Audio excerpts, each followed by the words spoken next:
If you'll please join us in prayer and pledge.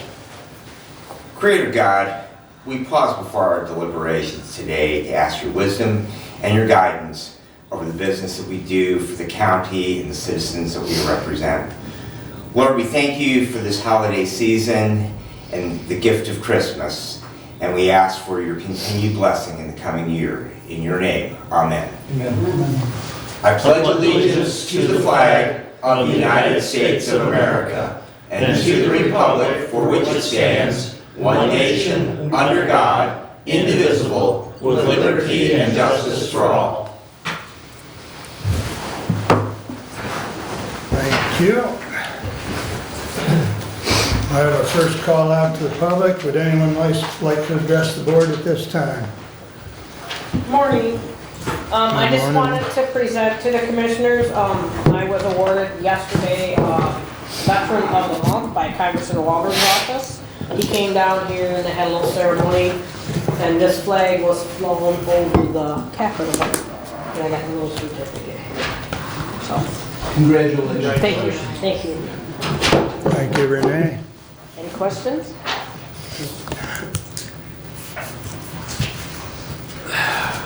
Good morning, Joe. Good morning. Commissioners and members of the public, I rise today to address a gravely concerning matter at our county medical care facility. Reports have surfaced that administration has been improperly altering employee time records, effectively denying hard-working staff the wages and overtime they have rightfully earned. For instance, when employees complete premium shifts, including those with differentials, followed by their regular shift hours, these hours are allegedly being manipulated and fragmented to evade overtime obligations. This isn't an isolated incident. It's happening to more than one woman employee. This practice was recently exposed, prompting involvement from the union representative. As a state licensed facility, we are bound by strict labor laws, and such actions undermine the trust and the fairness owed to our dedicated employees there. Additionally, I must highlight the ongoing failure to adequately address or disclose the implications of a 42 U.S.C. 1983 federal lawsuit filed by 4 individuals linked to the class action lawsuit regarding unconstitutional property tax foreclosures in our state and this county. The plaintiff's lawyer mentions rogue officials and that the county is unjustly enriching itself, claiming statute of limitations without proper notice. These matters demand transparency, swift resolution to uphold public confidence. People work hard and have their whole lives invested in their properties, and I expect better. Thank you. Thank you, Joe. Have a Merry Christmas. Merry Christmas to you. Anyone else like to address the board at this time? All right, moving along, I would entertain a motion to approve the consent agenda, please. Motion for the consent agenda is presented. Support. Moved and supported. Any additions, corrections, comments? Hearing none, all those in favor signify by saying aye. Aye. Opposed, same sign. Consent agenda is approved. Excuse me.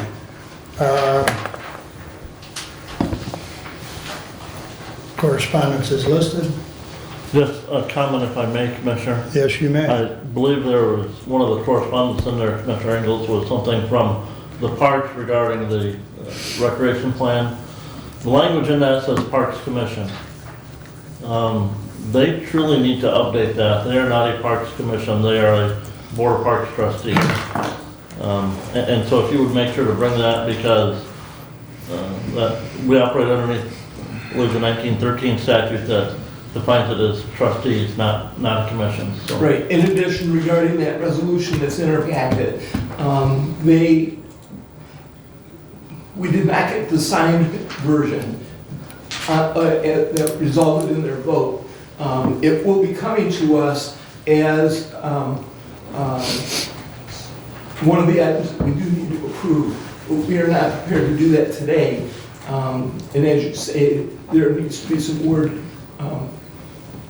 adjustments. So I will do that. And then here it is listed Yeah. as trustees. Well, but if you look Is here, that- if you look at the actual resolution that Oh, the that they did, actual, okay. in their resolution and language, it says, Yeah. And we need to get their approved version, and we need to then have our own resolution as well that's at the Board of Commissioners, more than just at the Parks trustees. So that's to come.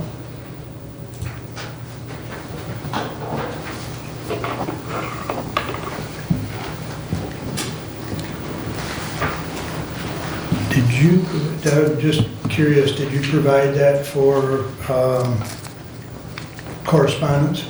Yes, it's in correspondence, I believe. Yeah, I guess I'm just asking, did Yes. you provide it or did, Could be either way, you know. It came from Katie, and it might have passed through me. I don't know if that was one of the okay. stack of papers. I guess the only reason I ask is Brent makes a good point, and we don't want something in there that's inaccurate. Correct. You know, so we just need to police that a little better. So, because as you all know, we're, excuse me, we're under a microscope. Any other comments on correspondence, please? I'll have certain comments later in my update, so Those who hesitate are lost. I won't look. And I won't hesitate. All right, very good. Moving right on, regular agenda, motion to approve. with the removal of resolution 25-171 and 25-172, I would move to approve. Support. Okay, 71 and 20, or 171 and 172 are removed. And I'm assuming those will come back at a later date, Yes. okay?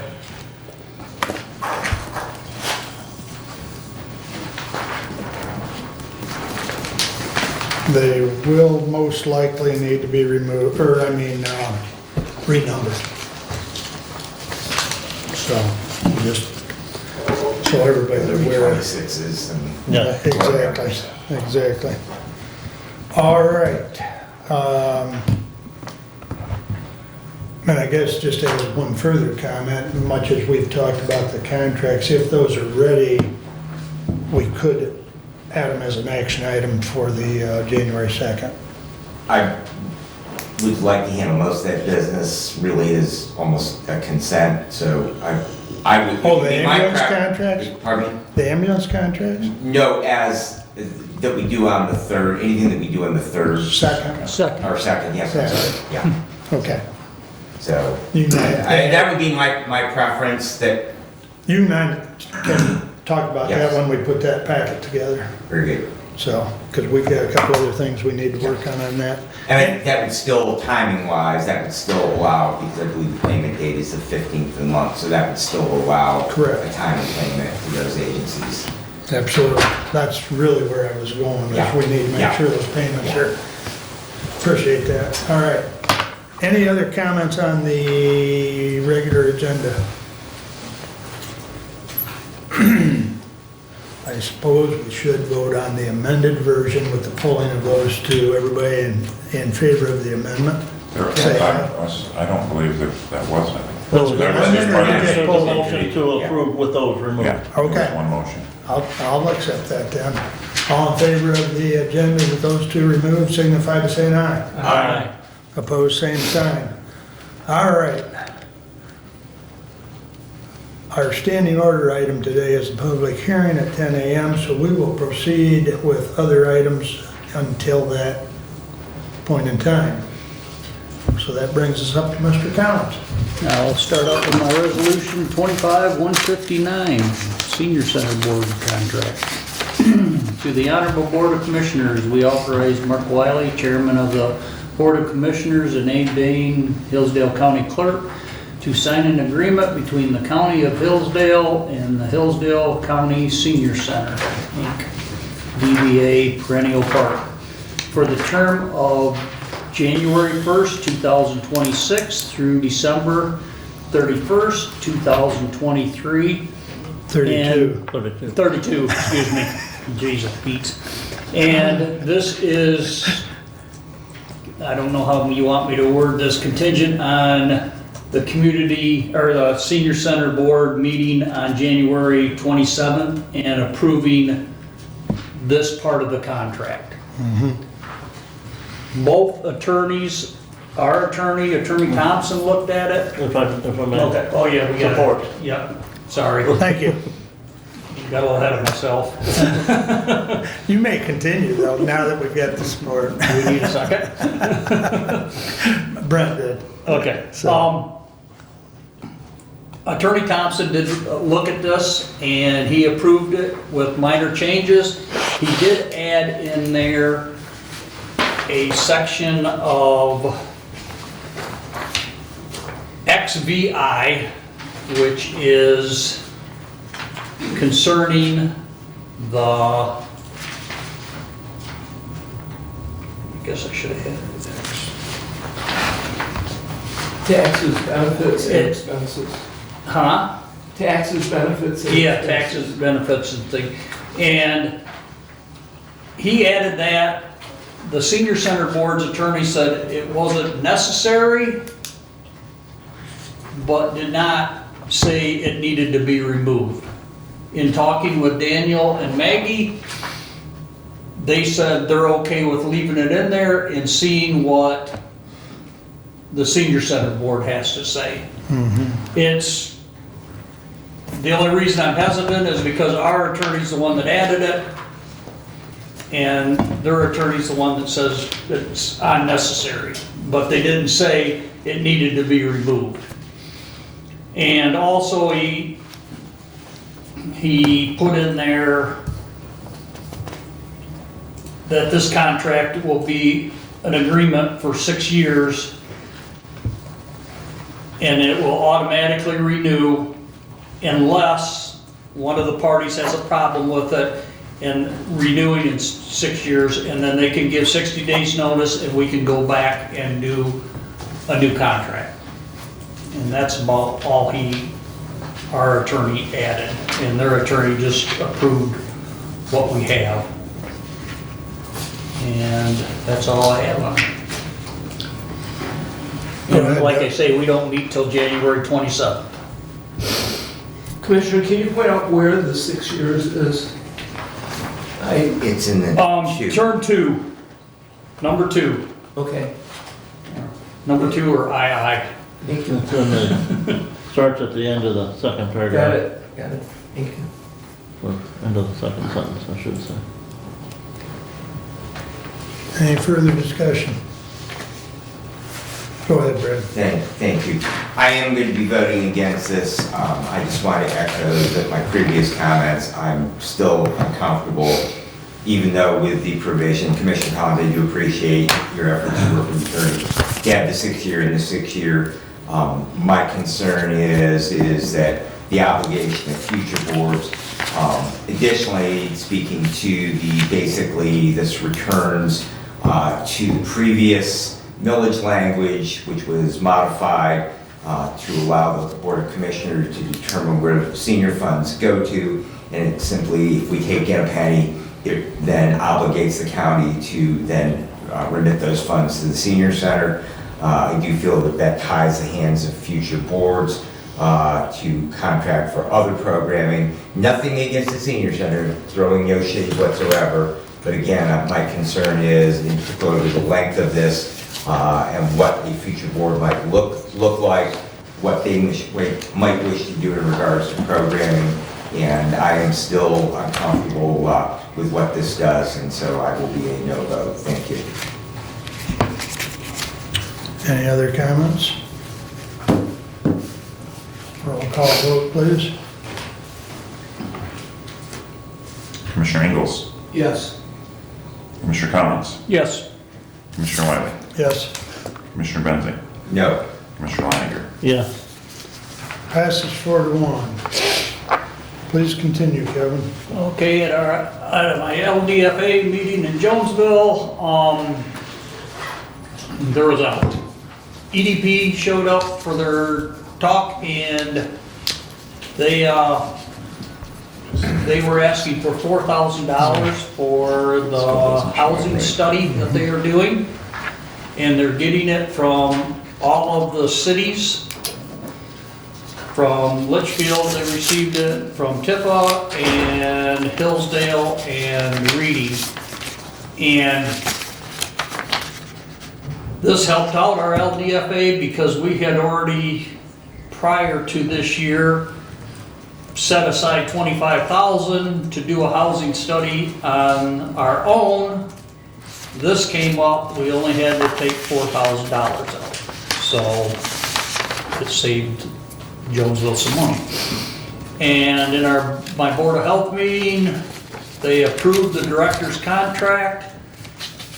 The biggest change in it is, in the new contract, there is no merit pay. She wanted to do away with that, and it was approved that she could. And the workers' wages were approved, and that had a 4% raise for everybody to catch up with the minimum wage raising to catch the minimum wage up. And that's all I have, because Renee gave my other one away. So, Kevin, was the director's contract approved at a certain percentage, or was it? 4%. Hers was 4%. Hers was 4% as well. Hers was 4% also. Okay. And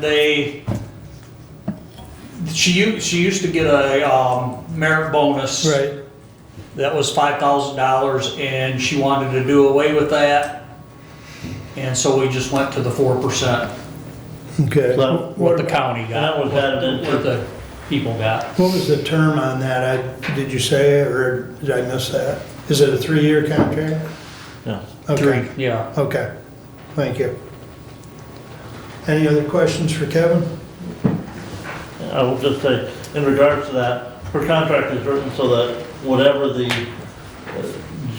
other staff there receive for an adjustment to their wage schedule, she will also receive in her wage adjustment annually. So this year, it went up 4% over the combined figure for the last year, or again for 26. But there's no guaranteed rate For 27. for 27 or 28 written into that contract. It's just whatever the wages are adjusted for the other health department staff, the health officer will get that as well. Sounds She like felt- that Me she Too felt clause, that. doesn't it? Yeah. She felt that was more, Which is how it has been there for many years in that I contract. understand, but it's It's an inside joke. yeah. That was one of the things that I don't even remember which unit now off the top of my head. Well, I think it's all of, yeah, one rep's units. Yeah, I think so. But it was a Me Too clause where they, One group gets it, everybody gets it. yeah, and we didn't buy into that concept. But anyways, all right, anything else for Kevin?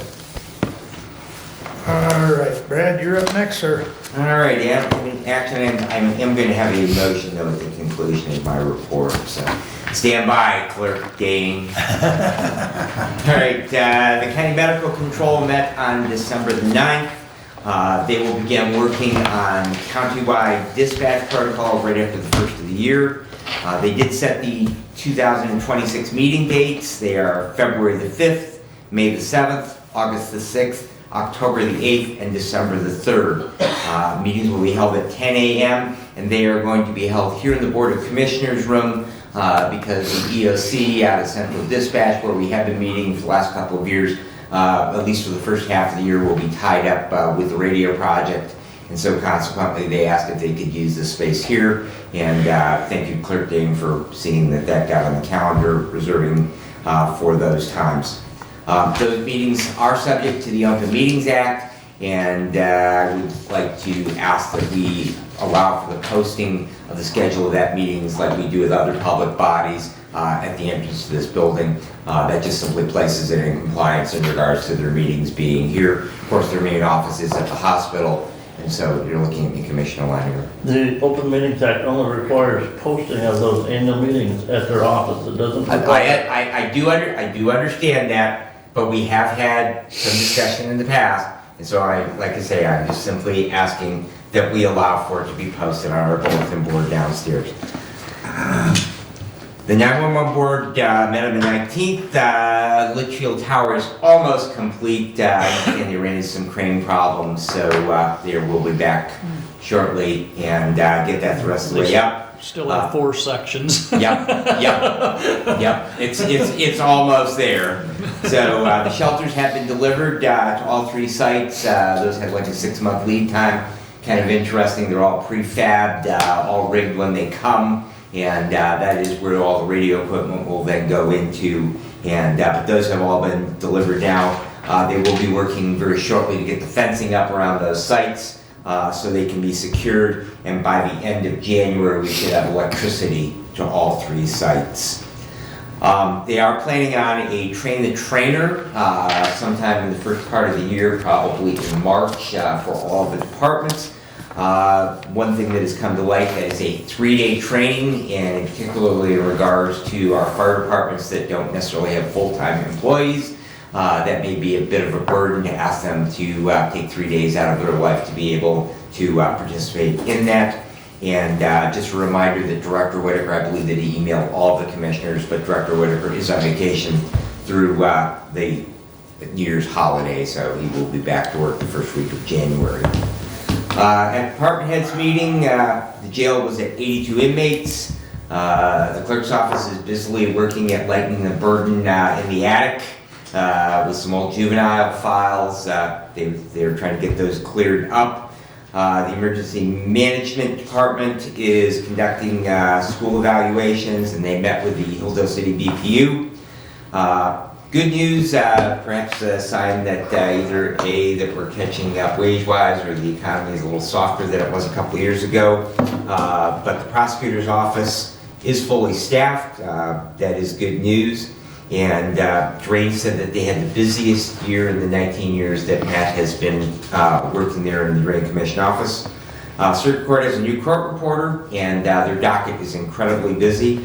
And Friend of the Court also is fully staffed, and we have one of the better attendances, I think, in departments in quite a while. So we get probate court there. I think we pretty well have all the departments represented. Union negotiations continued. We will see one of those agreements a little bit later on under Mark's report. We are very, very close with the command staff. We have one little hurdle we are trying to get past with that. And but we are getting closer and closer. I think we are also relatively close with the supervisors out at 911. However, the lower unit there, they still have not scheduled any negotiation sessions with us, and we are looking at what our options might be in regards to that beginning after the first of the year. Mark and I are meeting with a representative from the Sparrow U of M system on the 29th in regard to medical examiner services. I can tell you that after looking over the agreement that Livingston has with them, I do not believe that that is in the even realm of affordability. Livingston is a much larger county, but if you even extrapolate down to our population, and I don't think that is going to be a good value for the county of Hillsdale, but we are going to meet with them, and we will have a report back to you in regards to that. We did have CPR training last week. They had about 14 employees complete it. I would like to point out that the budget we will consider in a little bit. There is no funding. We put $4,000 in the budget. That is not funded for 2026. And we do have a policy in place that we do require our employees to be CPR trained. So we do need to come up with a means to be able to fund that continued training. Final item I have for you is registration is open for mental health first aid. That will be held on Tuesday, February the 17th. That is an 8-hour training for those people who need continuing education credits. There are a number of different disciplines. There are CEs available for that. It will be an all-day in-person class. And so far we have 6 people that are registered for it. And if you are interested, please send me an email and I will get your name on the list. The last item I have for you is in the process of our union discussions, we discovered on our holiday schedule that we do not have Juneteenth as a calendar item in there as a paid holiday for those bargaining units, and those employees were evidently paid for that. And so I'm going to move that we acknowledge that those employees were paid in error, and that we are acknowledging that, and we are not expecting, we are forgiving any obligation for repayment of that payment that we made in error. Do you have that wrote down? Or do you want just Dave to read it? Abe, you can, if you could give us a... Motion to acknowledge that those employees, and I think I need to put something else in there, but those employees were paid in error and we are forgiving any obligation for repayment of that payment that we made in error. We need Juneteenth Yeah, in right, there yeah, somewhere. Juneteenth. Right, that wasn't part of the motion, Those that was part of the. employees. Yeah, and I would say That were paid. bargaining unit employees, so that specifically acknowledges that it was not in their contract. And this is just merely, we need a support. Yes, support. Thank you. We just simply need to acknowledge that we made the error and that we are not expecting any repayment of it. And as a follow-up, the motion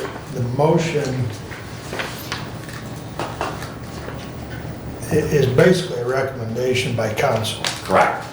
So, because Brad and I had communicated via email, and we communicated, I think, when we found out about it. But, yeah, it's just council's advice to put on record that we're not gonna hold them, liable for paying it back. We intend to pay in the future. If it's in the contract. And And it is in yeah, the new yes. contract, because one of the things that we pushed for was making sure that they're on the same holiday schedule as the rest of the county, which is the state calendar. So yes, going forward, they will be authorized to be paid for that holiday. Thank you.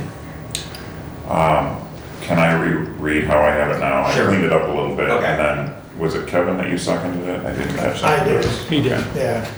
I'll fix that right now. Here's what I have. Motion to acknowledge that those bargaining unit employees who were paid in error for Juneteenth in 2025, and the county is forgiving any obligation for repayment of that payment that was made in error. Is that sufficient? Yeah. I think so.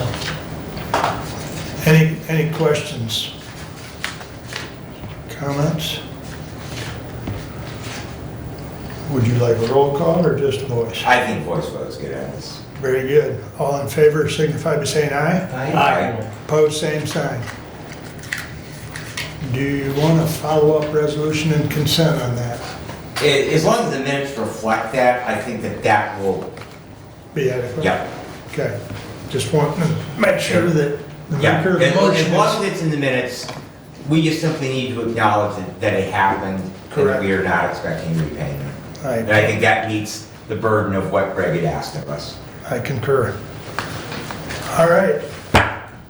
Anything else for Brad?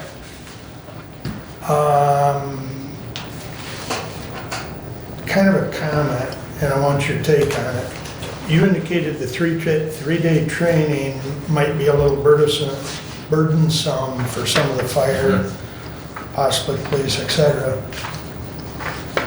With ESTA, they can take their 3 days and their employer, am I not correct?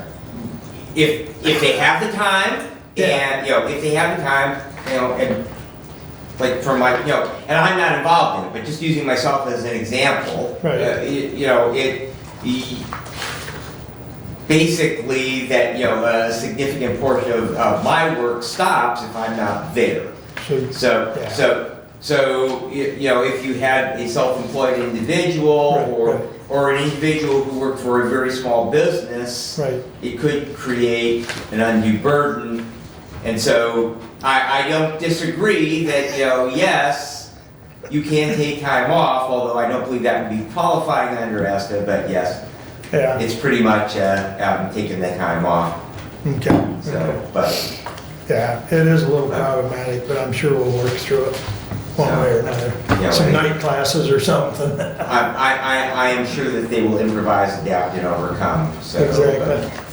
All right, very good. Any other comments or questions for Brad? All right, what we've all been waiting for. Although Brent, you're, Well, we can, I mean, what do you want to cover? Because some of this we've got to wait until after the hearing. well, items 1 and 2 would have to be after the hearing. The Yep. amendments to the current budgets don't have to be after the hearing. So I will start out with resolution. I'm not sure why the clerk's got them in this order, but he does. Since you brought that up, can I say why? Because this was crazy, and you guys were giving these to me at all different times, and I just gave them a number as I got them. It works for me. So, 25,174, if I may, Commissioner. You ever play Yahtzee? You know? No. Okay, go for it. Resolution 25-174, amending revenue and expenditure for the general fund for 2025 to the Honorable Board of Commissioners. We recommend amending the revenue side of the 2025 general fund budget by increasing the following revenue lines. Current tax collection, $133,000. Recreational marijuana tax, $64,786. Soil erosion, $52,000. County survey, $4,000. Insurance reimbursement, $19,987. Refund for overpayment, $20,800. Health Department building, $5,000. Circuit court costs, $36,000. Circuit SADO, MAACS, $20,000. Secondary road patrol, $21,000. Registered of deeds transfer tax, $25,000, for a total of $401,573. We recommend amending the expenditure side of the 2025 general fund by decreasing the following expenditure lines. Health insurance, $300,000. Equalization, $35,000. Information technology, $15,000. Elections, $9,500. Medical care facility utilities, $30,000. Dental, $12,000. District court, $20,000. Front of the court, $20,000. Prosecuting attorney, $25,000. Emergency management, $12,227, for a total of $478,727. We recommend amending the expenditure side of the 2025 general fund budget by increasing the following expenditure budgets. Board of Commissioners, $3,000. Finance, $35,000. Lifeways building, $9,000. County survey, $4,000. Building and grounds, $35,000. Health Department building, $5,000. Public defenders, $1,000. Life insurance, $1,000. General insurance, $35,000. Circuit court, $56,000. Probate court, $55,000. Jury board, $250. Sheriff's office, $115,000. Secondary road patrol, $21,000. Jail, $255,000. Register of deeds, $3,000. Equipment, $10,000. Parts, $15,000. Park grant, $89,900. Audit fees, $5,100. Pension allocation, $5,052. Medical marijuana pass-through, $18,994. Capital improvement fund, $76,104. DHHS allocation, $20,000. ADP, $25,000. And I move for adoption. I support.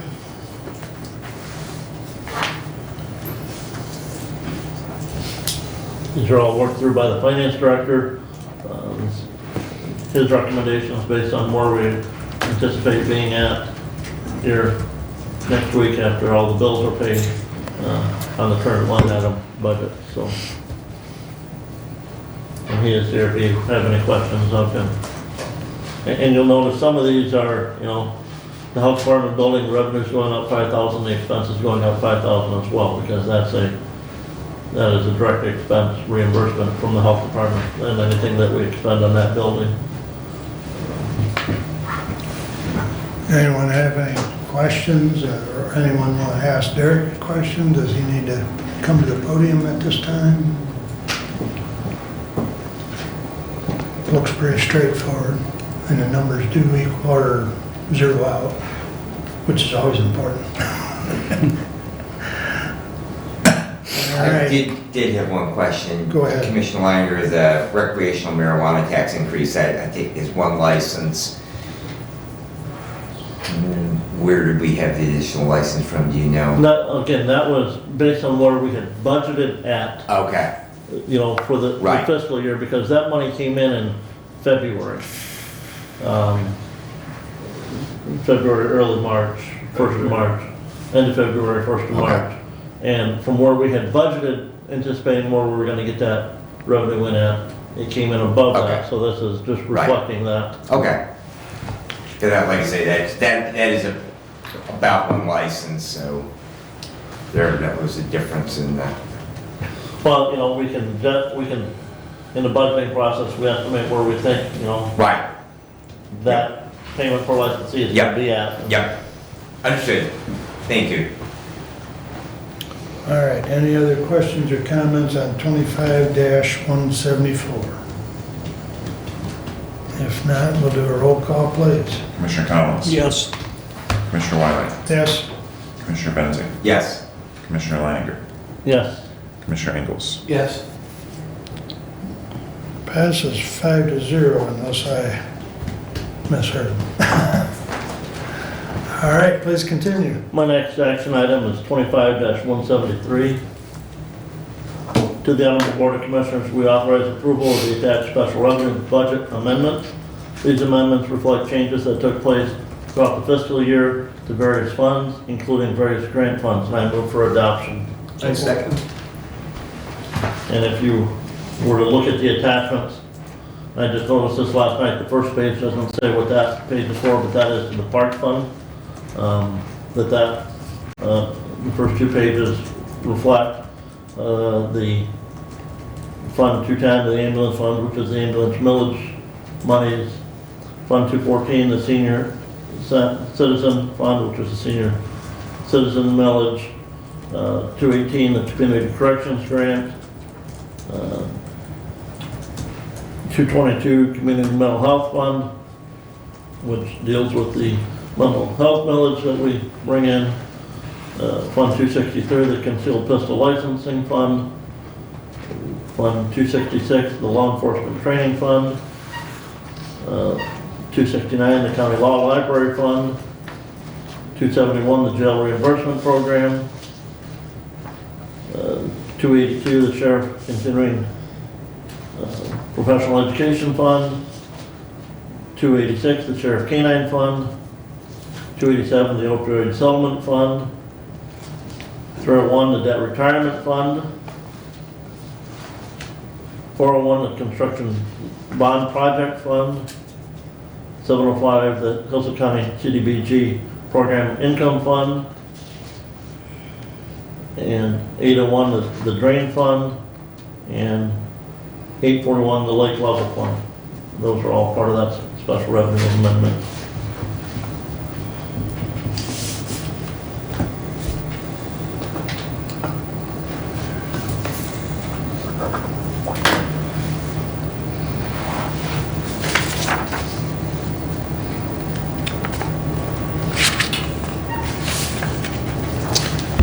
Any questions on any of those?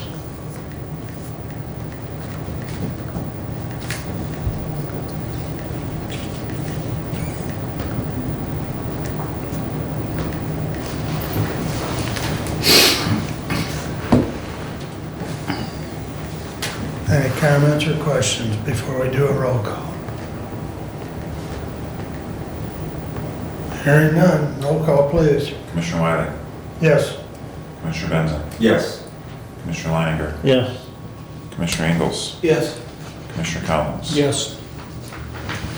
Passes 5-0. Brent, if I may, lake level fund triggered a question I had of the clerk, actually. If you recall, last meeting, we had the hearing on the FOIA, the gentleman that had asked for some information. You sent him a letter that we'd held the hearing, et cetera. Have you heard from him? No. Okay, thank you. No.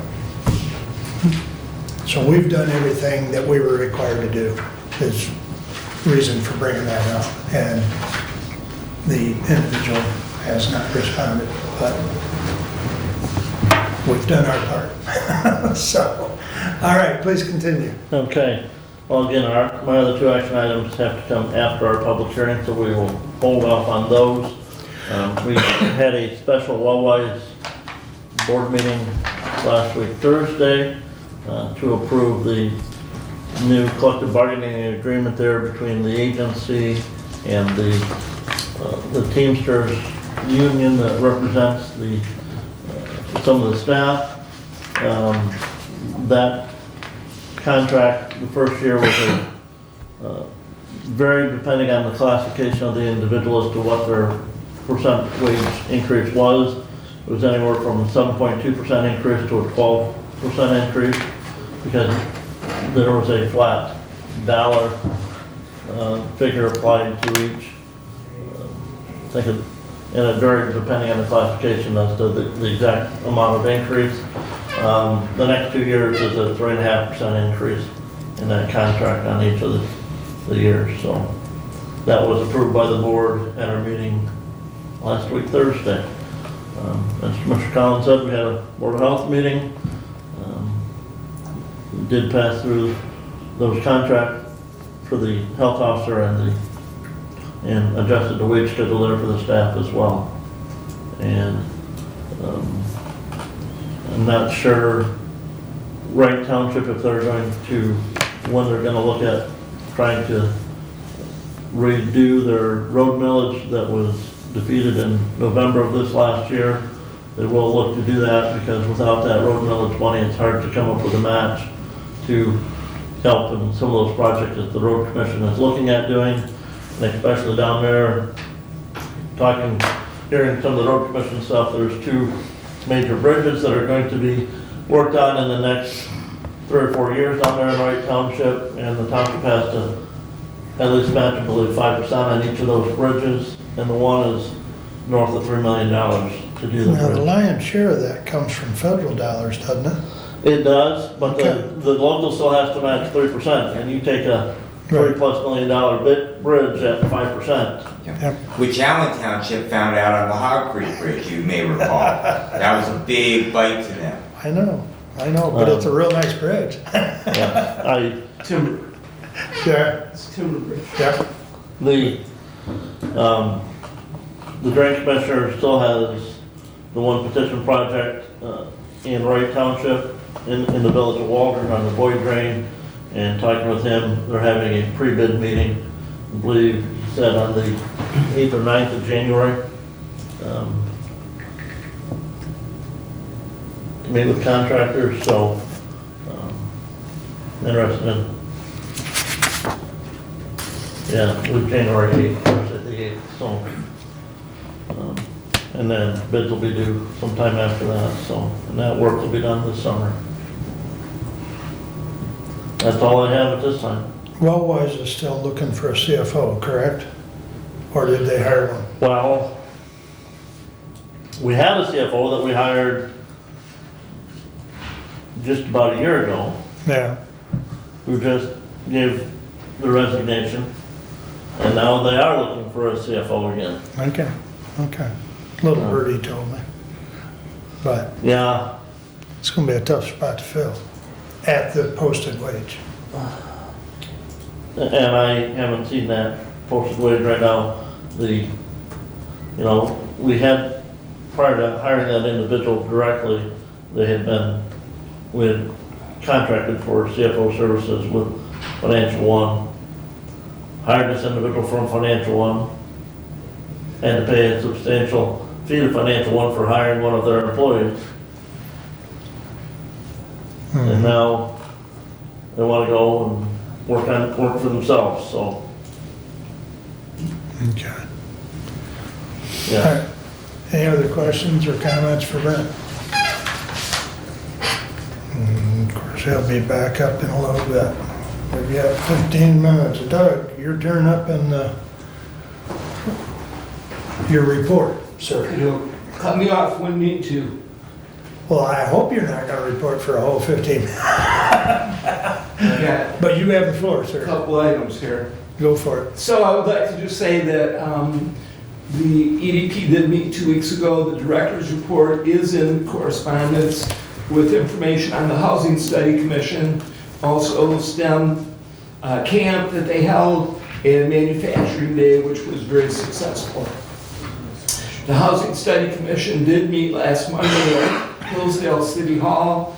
The PowerPoint and a letter of introduction is also in correspondence. The Housing Study Commission is concerned and trying to address many issues that come with lack of housing in our community. Available and affording housing is often a barrier to recruitment and retaining employees. The Housing Study Committee will identify gaps in housing and develop a strategy that supports Hillsdale County workforce needs. Anyone interested in assisting or learning more about the Housing Study Commission should contact the EDP Director, Sally Clark, and I do have information on how to do that if you are interested. Materials Management Planning Committee will meet on Thursday, January 29th. I'll have the email notice going out. I'll have information for Abe on the agenda. The room has been reserved, so that meeting will happen. We will discuss the Lake Pleasant recycling. If you recall, they had asked for a letter of approval. It will go first to the Materials Management Planning Committee and then come to this board for the letter to be written. In addition, we have heard from Eagle in the grant process. We have been approved for the grant as requested was $5,000. And so that process is beginning. We have certain forms to fill out. That has been, email has been received by the finance director, also myself. And so we'll be moving forward, trying to get the reimbursement they have been promised from Eagle. The Road Commission, at their last meeting, did approve a purchasing policy that's effective December 11, 2025. The permit and inspection fee schedule was approved effective January 8 of 2026. They had received bids on different materials that they use, the mineral well brine, hot mix asphalt, and those were received in sealed bid and opened. Most were approved. I think that the emulsion had some questions that require either a rebid or to get their questions answered before that bid was awarded. In the manager's report, they are trimming trees, brush, they're doing cold patch as they can. They're especially prepping, the Road Commission is prepping for their township annual meetings. When the projects are asked for by the townships, those meetings are set up generally in the first week of January. There was a public hearing on their proposed budget. There was no public comment, and their 2026 budget was approved. And lastly, with my report from IT, Hillsdale County will be adding the Mitel phone system that will allow us to add a panic button to the desk phones and the desktop PC keyboard. For those who are willing to add a county application to their personal cell phones, they may also add a panic button on the cell phone. This has been discussed at length in the security committee meeting. Our IT director Holcomb yesterday mentioned that this will be happening early in January.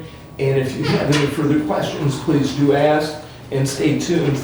More information will follow.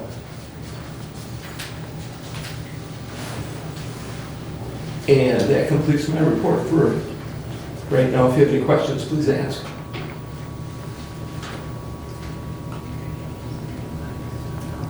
Brad, go ahead. Commissioner, has there been any discussion at the road commission level in regards to the funding that the legislature has authorized to them? They're going to see a significant increase, and how they're going to, number one, how they're going to handle that. Are they going to do that in-house? Are they looking at contracting out because they will obviously have a significantly greater amount of work? And also, has there been any discussion in regards to the townships as to what that will look like? Because if they do continue to require a match, even if they cut the match percentage in half, that if they double the amount of work that they do within a township, then it still is the same amount of burden on the local units. So to answer your question on the discussion, yes, they have had discussion on what they potentially can receive from the state. It's quite up in the air on what that amount will be. They don't have that answer, and so it's very difficult to make plans. In terms of the match with the townships, that is one of the topics of discussion that will happen at their meetings. So again, no answer to that question other than it is something that is a point of discussion. The only thing that's not a surprise there is that the state has not said how much they're going to give them yet.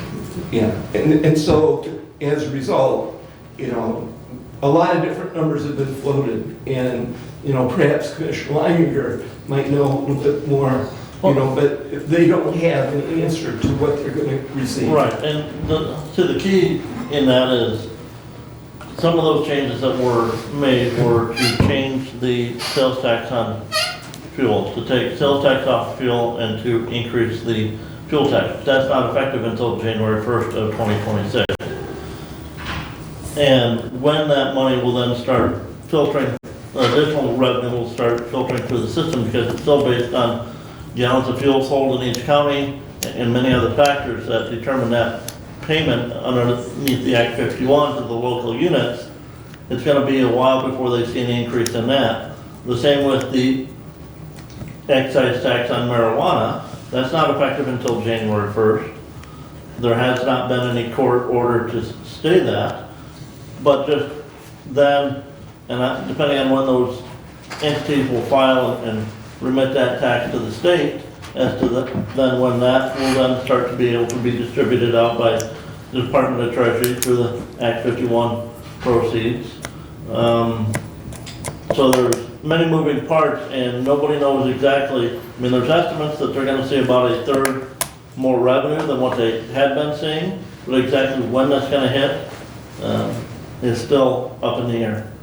You know, my concern is that townships right now are preparing their budgets because their fiscal year begins April 1, and so they are right now in the process of building out their budgets. And I do understand, being a township supervisor, those meetings with the road commission and those plans will be discussed there, but I'm sure that the townships would like to have an idea as they build those budgets out of what additional obligation that they're going to be asked for, much like those bridges that are potentially coming up down there in the south part of the county.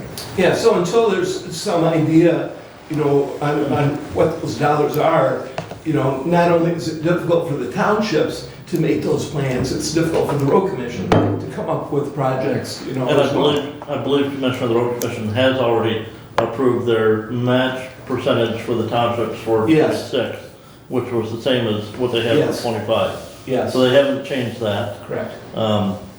You know, Commissioner, some of this additional road money is supposed to flow to the road commissions that's not supposed to require a local match, whereas some of the Act 51 money does require a local match for some of those local roads. Some of this other money that's coming through the state, the diversion of the state income tax, or corporate income tax funding, that's after they funded all these other areas with the revenue from the corporate income tax, so who knows exactly when that money will hit the township. And as far as the 50%, that's something that, could be adjusted at need and at opportunity. I don't know that they have plans on adjusting that because they just approved it in the last couple of meetings. So that's probably, but again, they have not received the money. So until you know what you've got to work with, it's very challenging. It'll probably be a reimbursement grant. No? I'm just being sarcastic there. So, Anything else for Doug? Just so you know, when I was texting, you mentioned in the road commission, there's a gaping hole about like that where the tube just west of my house, they had a barrel on it and they were planning on repairing it, but with weather, they've not got to it. But We got 3 days. now that hole is open again because somebody stole the barrel. So I was texting Kevin to put something there before somebody ruins a tire in that. Because it's right there where you turn, and so anyways. that brings a good point. It's very common for, the public to bring issues to the road commission. If there is a gravel or if there is a local road or a primary that needs attention, please do contact the road commission or contact one of your board of commissioners, Yep. because we all do have contact, in our monthly meetings. Typically, there's a road commission representative, and they do appreciate extra eyes, to help so that they can take care of what needs to be done. Well, especially when it falls under safety, Yeah. so. And I still have 2 more minutes.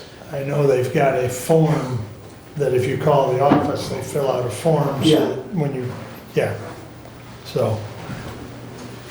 Yeah, You want me to go over? Well, you might as well, because I really don't want to read my resolution and then have to stop, because we're down to 1 minute according to my clock. So you've got 1 minute. Well, I've done just about the best I could do right at the moment. Any more questions for Doug? Comments? Might flip a coin, but I really don't want to start early. Although I could entertain a motion to go into the public comment, and probably by the time the motion's done, I would move that at 10 a.m. we go into the public hearing for the 2026 general fund and special revenue fund budgets. And second? any discussion on the motion? All in favor signify by saying aye. Aye. Opposed, same sign. And we've got about 20 seconds, gentlemen. To be official. Did it flip? Yes, we're good. All right, we are in the public comment session of the meeting for the budget discussion for 2026. Anyone like to comment? No comments. Any of the commissioners want to comment during the public comment period? I will just say that at the commissioner level, we do have some amendments that have to be made from the draft budget that were presented. Those are driven by the collective bargaining agreement that we will be taking up later on, and the anticipated other collective bargaining agreement with the command staff at the sheriff's department. So we will be bringing forward a motion to amend some line items in the budget to make sure we have enough money set aside in the sheriff's department, road patrol, the jail budget for those anticipated expense lines for the wages in those departments because of the settled collective bargaining agreement. And to pay for that, we will be reducing our contribution to our self-insured work comp fund on that is paying those ongoing obligations that we still have open.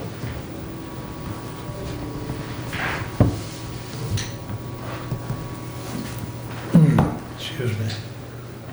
Mr. Chair, I just would like to follow up to Commissioner Leiner's comment about that.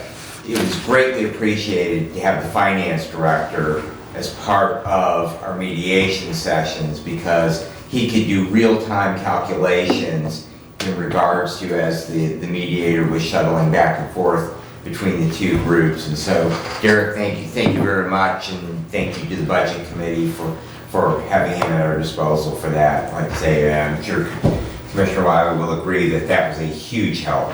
Absolutely. It was, probably needs to happen going forward because like you say, it gives us lifetime information. Yep. So, quite frankly, I think the attorney was appreciative as well. Yes. So, any other comments regarding the 2026 budget while we're in the public hearing? From the public or the board? I would entertain a motion to close the hearing. So moved. And second. Moved and supported. Discussion? Hearing none. All in favor signify by saying aye. Aye. Opposed, same sign. Brett, you may continue. And I guess this is one thing that I will put the resolution on the floor and then we will come back with that amendment to Yep. those line items, so Because that's in the general fund, correct? that is in the general fund. So please start with 175. Resolution 25-175 to the Honorable Board of Commissioners. Whereas the Hillsdale County Board of Commissioners has prepared and submitted in accordance with Public Act 621 of 1978, MCL 141.421 to 141.445, a proposed 2026 general fund expenditure and revenue budget, and whereas in accordance with Public Act 43 of 1963, MCL 141.434, a public hearing was held on December 23rd, 2025 at 10 a.m.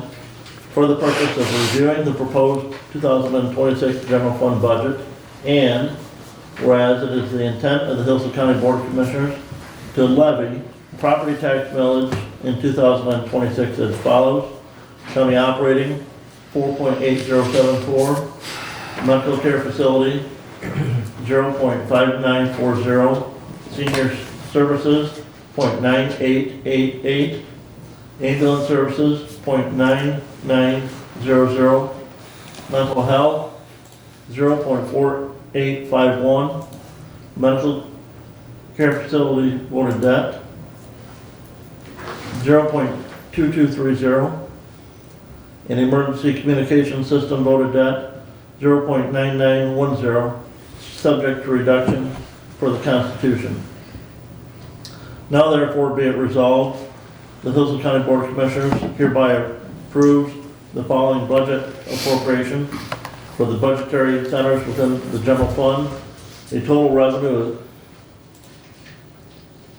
A total 2026 revenue budget of $16,226,532. A total projected fund balance for January 1, 2026 of $1,168,353, creating a total of revenue and fund balance available to appropriate of $17,394,885.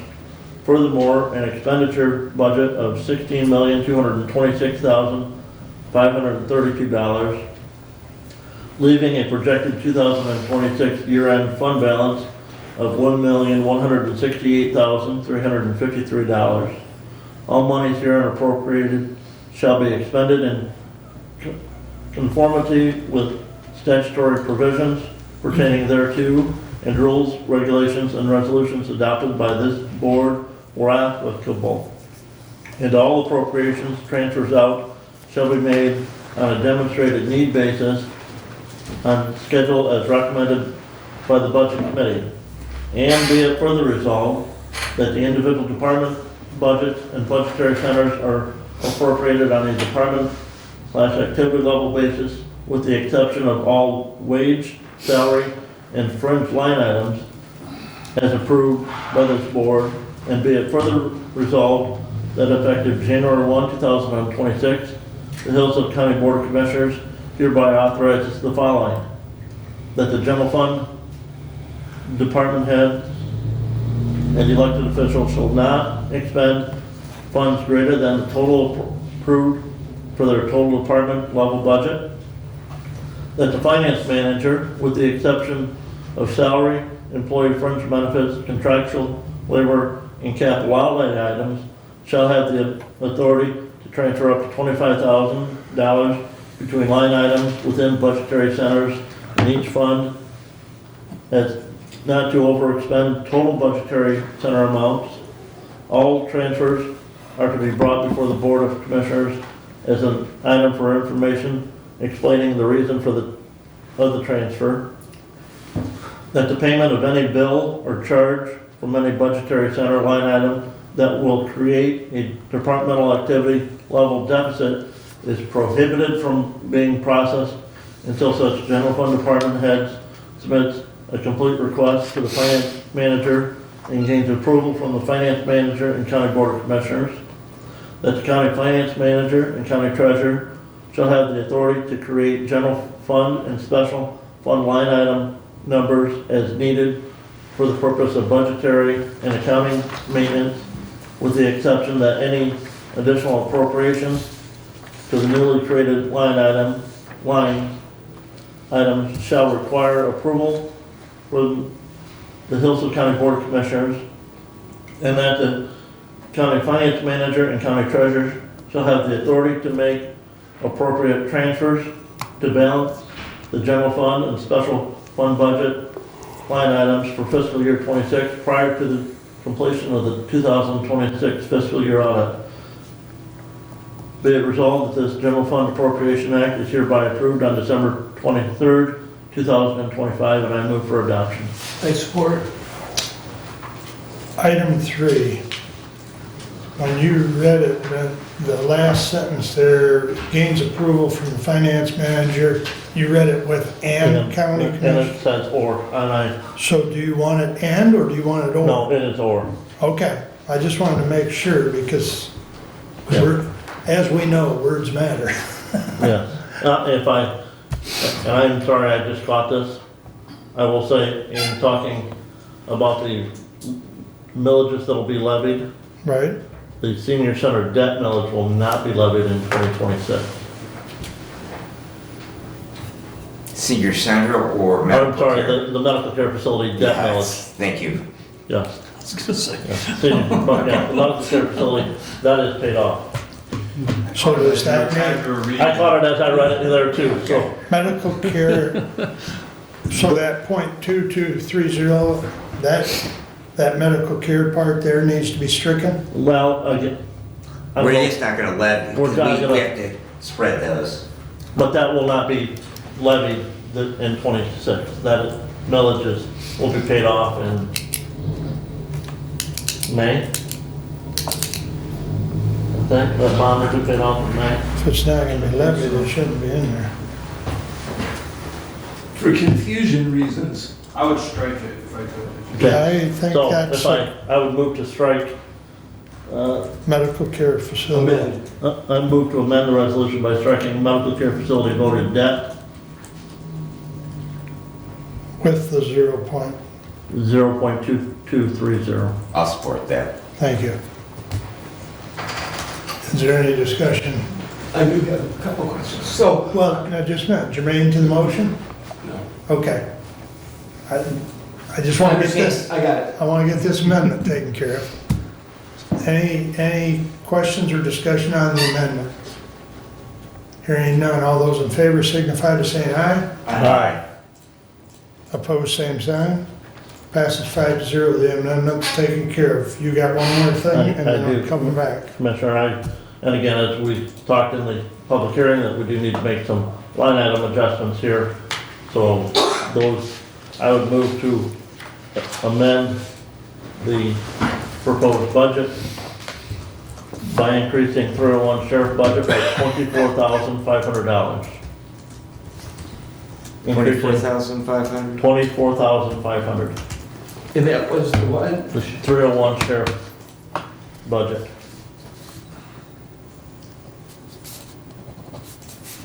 Increase 302 road patrol budget, $2,520. 2,520.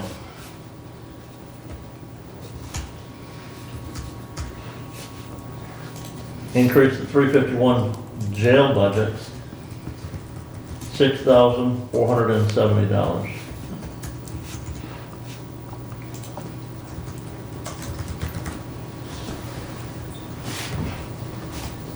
And decrease the 270.08 workman's comp, $33,530. $33,530. Now, this is all in the same motion, This correct? is all in the same motion. Are you done? Okay, I'll support that, and then I have a question. This is all in connection to the, This is all in connection to the collective bargaining agreement. Thank you. To Thank pay you. for that increased cost that we're going to see in those wages because of that collective bargaining agreement. Yep. We have the increase for those increased wages, and then to pay for that, we're decreasing that workers' Work comp. compensation fund allocation. Correct. Okay. So we have a motion on the floor to amend as indicated. Is there any questions on that or comments? I just want to clarify, the workman's comp budget number you used was 270.08. Yes. Okay.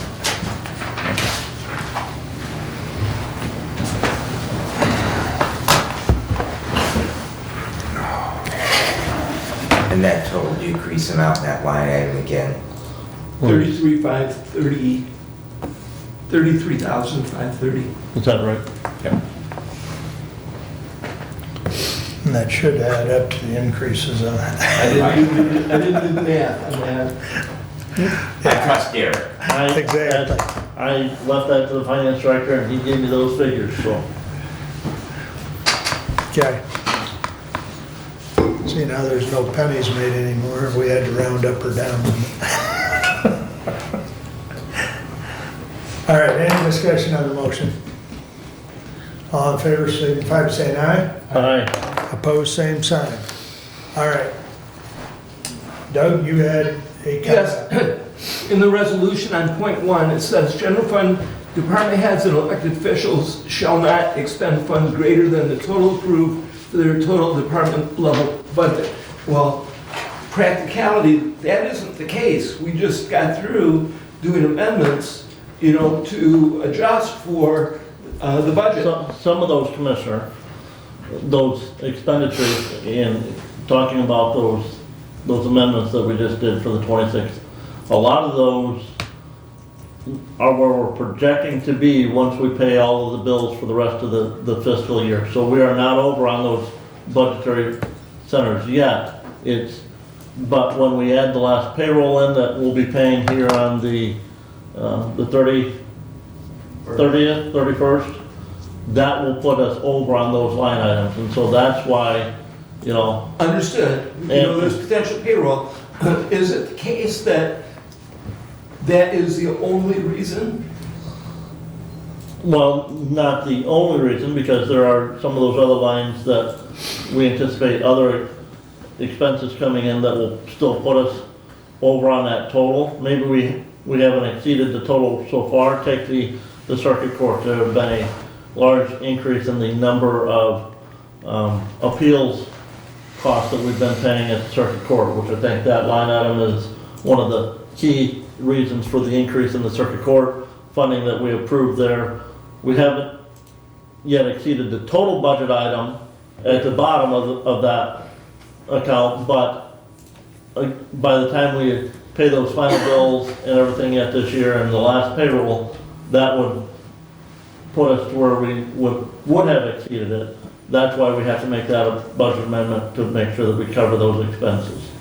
I understand, but point number one says you can't do that, okay? Point number 3 says that in the case that a department activity deficit is prohibited unless the finance manager gains approval or the county commissioners. So it seems that number 3 is also in conflict with number 1, and it also seems that, by number 5, saying that we're going to make the transfers, again, creates some question to me on, how that all fits together. So, We're gonna let Derek address your question. yes, appreciate it. So, the resolution that you just passed, part of the reason for that resolution is the points in that say you can't exceed what's appropriated. We are expanding what they are appropriated so that they don't exceed what has been appropriated. Now, timing-wise, it's a little frustrating. Would have liked to have done this amendment last meeting. It would have helped be even more, have more room to say, hey, we didn't violate that at all. Was there a department in there somewhere that violated it just by not having this on last meeting's agenda? Possible, but most of them have not. So, to me, you have to recognize that we're making those amendments based on projections, not actual activity. The other thing I'll point out is, during the request process, there are things that come up that we're going to have to pay for those things to function. And we might challenge what the department requested and reduce what they're requesting or approve something less than they requested with the hope that we have a better outcome than the worst case scenario. That said, when those things come up, we know, and the department head knows, that we're going to do an amendment to address those when the time comes. If the department head didn't have that assurance that we're going to do an amendment on certain things, like the legal fees that Commissioner Leininger brought up, Circuit Court was very adamant that, look, you're not giving us enough money for legal fees. We said, okay, well, let's try it. We'll see how it goes. If we need to do amendment, we will. If they don't have that assurance, then the budget process is going to be a lot more sticky, because it's going to be like, well, you're not giving us enough money to operate, and you're not allowing for any changes throughout the year. So the whole reason of the last resolution was to address things like that for the projected activity. And I would say the same thing when it comes to the jail budget, especially when you talk about the inmate medical costs there, which are substantially more this year than where we have been. Some of that, we received an invoice earlier this year that was for services provided in 2024. And so, we're way too far to be able to accrue that back to 2024, so we still have to incur that here in 25 in our budget, but it was I believe over a $10,000 or $12,000 bill just for one inmate. So yes. That answers my question. And part of the point of the question was to, Thanks, Derek. bring the conversation, because in some regards, when you look at it on the surface, you're saying on one hand you can't do it, and then here we are, we made the amendments. Well, the point of the amendments, I understand, is so that you don't violate the budget. Because if you look even at our budget, the Board of Commissioners, you'll notice that we're increasing our budget by $3,000 because of increased activity. Yeah. Primarily from per diems for meetings. And to make sure that we don't overexpend that budget, we have increased that line item. Yes.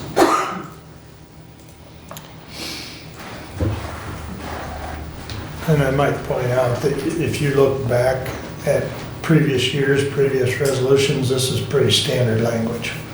Understood. So It still is a good question. your point is taken. Roger that. You still have something else? I do. Go ahead.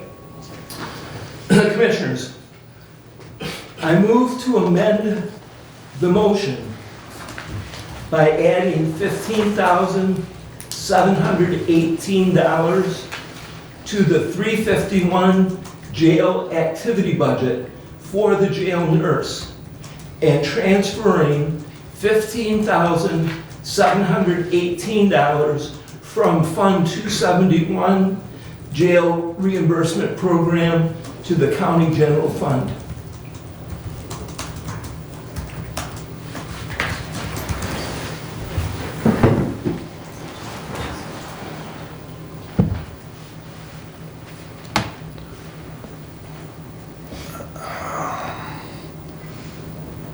Can't find my notes on that, but I'll support that so we can discuss it. Go ahead, Doug. The reason for this is that the alternative is cost prohibitive and not sustainable. That is the reason for this motion. Go ahead, Brian.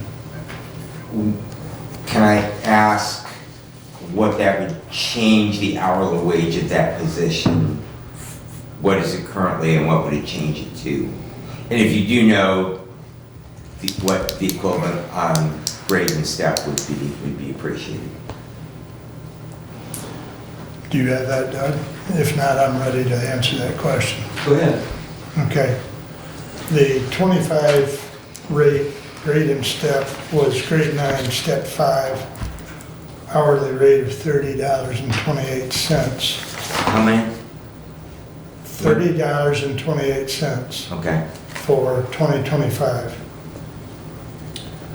The scheduled 2026 rate, grade 9, step 6, $31.78. The proposed 2026 rate that Doug just made a motion on would be grade 11, step 8, $38.40. And comes to the total increase that he indicated of $15,718. That is, and I don't know if he mentioned it, but him and I discussed, that is not a change to the classification, much as we did with the assistant prosecutor. May I continue? Say it again, please. May I continue? Yes, you may. Thank you for answering my question. I, like all the rest of you, spoke with the sheriff. I did some research on that. If you look at what was reported earlier in regards to the health department, I did have some conversation with Becky Burns there several weeks ago, and that the health department wages for RNs in a clinical setting, which would be somewhere, this is not a hospital, so this is basically a day job rather than, nights, weekends. Obviously, that, jail is a 24/7 operation, but this is, in the world of nursing, it's not bad as far as lifestyle. Plus, we generally tend to offer, and the health department, I think, is a good comp because they are local government, and so consequently they have similar as far as benefits go, holidays go. They top out at $36.30 with that 4% wage increase for their pay schedule. So while I do appreciate the generosity of the $38.40, I know the sheriff did some comps in regards to companies that provide jail nurses, also did some comps in regards to both the Hillsdale and the Coldwater Hospital. But I do think that we are basically, in talking to the sheriff, talking with the nurse, who knows how long any one employee will stay. We just heard about the CFO that, a premium was paid to get that person to come to work from the employment agency, and they're leaving after a year. I am a bit uncomfortable that we basically are now putting a $2 an hour premium over our local health department's highest wage. Now, obviously, it would be less than that, because if we hired someone new, they would come in. I believe the current nurse has been there long enough, and you can see they would be at a 6. So they're getting pretty close to the top of that grade 9 pay scale, and even if it'd be the equivalent of 11.8, there would be an 11.9 next year if they stayed another year. So they would top out at the end of that pay scale as well in a year. But I would just caution in regards to placing us in a, competing against another local agency, that we are setting a rate that is quite a bit, couple bucks an hour higher than that rate. And since we've talked a lot about comps in our discussions with unions, I felt that it was appropriate that I get some comparative comps on that. I also did hear from a family member that works for one of our local dialysis centers, and RNs there start at $36 an hour. So that would be in a private healthcare setting for corporate medicine. And so again, we hear about this, and I'm sure, travelers are making more than $50 an hour, and I know that we're trying to be competitive with, we want to have a competitive wage, but we have to make sure that we're apples to apples and, looking at all the things that go in, 14 paid holidays, not 9, which usually in the private sector, there's about 9 paid holidays, so. Commissioner, the 26 wage, grade 9, step 6 is what an hour? You had that there. Excuse me? You said grade 9, step 6 for 2026? It's how much? 31.78 is what I wrote down. 31.78, correct. And if I may, Doug had a comment before, so I recognize Doug at the moment. Thank you. So I utilized our resource at Michigan Works, which we hear on a regular basis, posting of career and job opportunities. And I did receive from Sandy, and I appreciate it in a huge way. The board and the county appreciates this information, that registered nurses, the average hourly earnings is $36.07. The median of that hourly earnings is $36.14.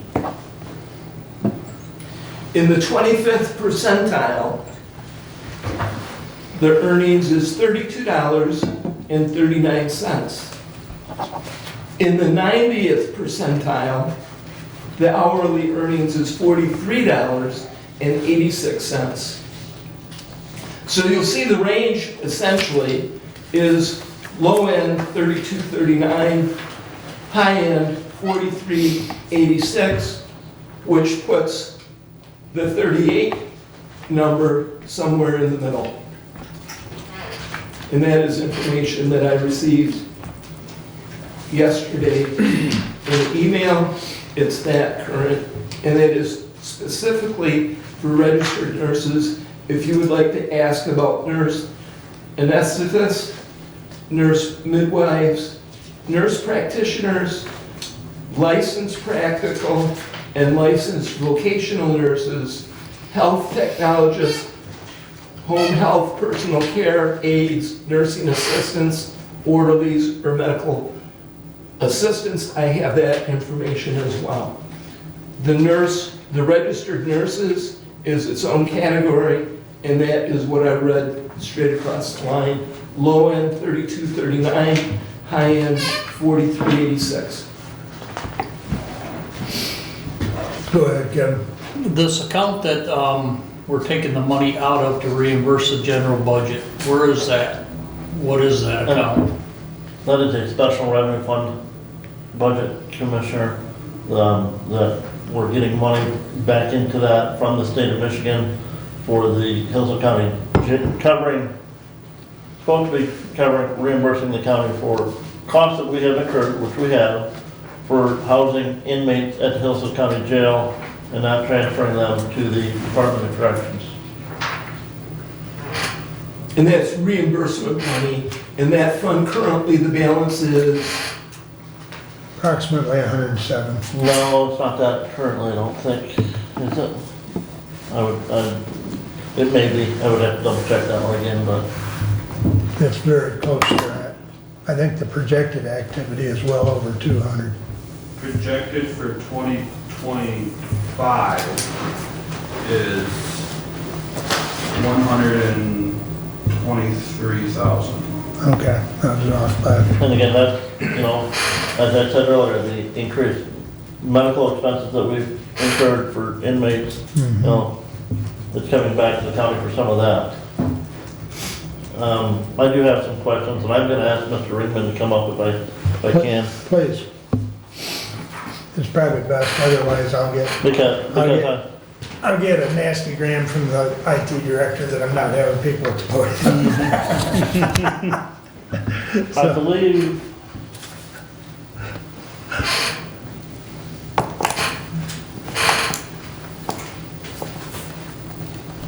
Mr. Ringman, I believe that the county did not have a jail nurse until, what, 2017, 2018? Somewhere in there, that sounds about right. And the sheriff at that time brought forward to the county commissioners the proposal of hiring a nurse, and with the same individual we're talking about here with this wage, at the wage that they were going to be getting, because it would then be saving the county money on the medical expenses that the county was incurring at the jail. I think that was part of it. I think there was some liability components too that he brought forth at that time. I mean, I can't remember exactly all the reasons. I know there was a financial component though. And looking at the historical jail medical costs, have our medical costs gone down with the nurse at the jail? No. But that's a nuanced question. It probably deserves more than yes or no. And again, looking at a 10-year history, even shortly after that nurse was brought on, those gentlemen, they fluctuate, but historically, the average, we haven't seen a decrease in that with having a nurse at the jail. I would assume the average jail population is higher now than it was then, which could probably factor into that. Wages in general have gone up, so I would want to look at it as like a percentage of the budget or something like that. Which I don't have that calced out, but there's other pieces to that puzzle. I would also say that medical costs over that period of time have gone up exponentially, so the rate that we are being billed for those outside providers has probably increased significantly. Medical costs as just a dollar amount, certainly we're paying more at the jail than ever we ever have, obviously. And this person is, in the proposed budget without this amendment, is still getting a wage increase over last year of almost 6%. Correct. And no, we've set our end, and I don't know the individual's actual cert, are they in RN or are they in LPN? RN. Laura's an RN, the part-time nurse is an LPN. Okay. Amy is an RN as well. Pardon me? Amy is an RN. Oh, is Amy? Okay, Yes. I stand corrected, thank you. And again, when the nurse came to work for the county, they came at even a much lower rate than what we're currently paying. Because you're not working holidays, you're not working weekends. That's an incorrect statement, okay? Because some medicines need to be distributed, especially with the 14 inmates right now that are being, through the opioid, treatment or therapy, okay? So it doesn't necessarily mean that they're not working on a holiday Those or are a one- weekend. Those are a 1 day a month treatment, I thought, Commissioner. There are some that are on, there's shots, there's pills, there's more than one It therapy. depends when they're coming in, Well, you know, as exactly. well. I Exactly. mean, there's. So my point is the statement that they're not working on a holiday or weekends is not accurate. So, and I do know that even if you look at this year's expenditure, she has worked, what, roughly $7,000 or $8,000 in overtime? I think that's what we had talked about. It's harder to see on the new, without running the report, but I know through like May, she was at like $4,000 of overtime. Because I think it was budgeted for right around 66,000, and I think last I looked, it was around 73 or 74 total expenditure. So, you know, overtime hours were either after her 8-hour day or on a weekend or a holiday. So, you know, with any medicine, it's, I think at one point, and it's hard to speak, so I don't want to say anything that's false, but I know they had a part-time nurse with the idea of that person being able to supplement so that the main one wouldn't have to work overtime. And I know there's been some issues with scheduling and things like that that hasn't worked out exactly how it was planned. That's one of the reasons this particular nurse has picked up so much more overtime. And then I think weekends is another big part with the size of the jail. the mat treatment is daily, which is the one with the, If it's oral. yes. But it doesn't necessarily mean the nurse has to dispense it. The nurse has to set up the meds, but does not have to be there. They're not there 7 days a week. We are implying that, you know, the nurse works weekends, you know, whether that's the full-time nurse or the part-time nurse, they're not there passing, they don't have to be there to pass meds. They set up meds. And that is a service that we could be buying. Those meds could be purchased from the providing pharmacy as set up. And so, you know, I do understand and I appreciate the efforts of the nurse to set those meds up for each prisoner, but she's not there on Saturday and Sunday as part of her regular schedule. I just ran the math at 8,000 hours of overtime at her currently hourly rate, which at overtime would be $45.42. That works out to 3.39 hours a week with a 52-week year of overtime.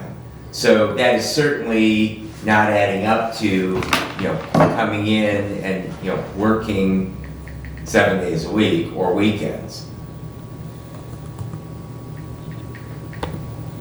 Go ahead, Doug.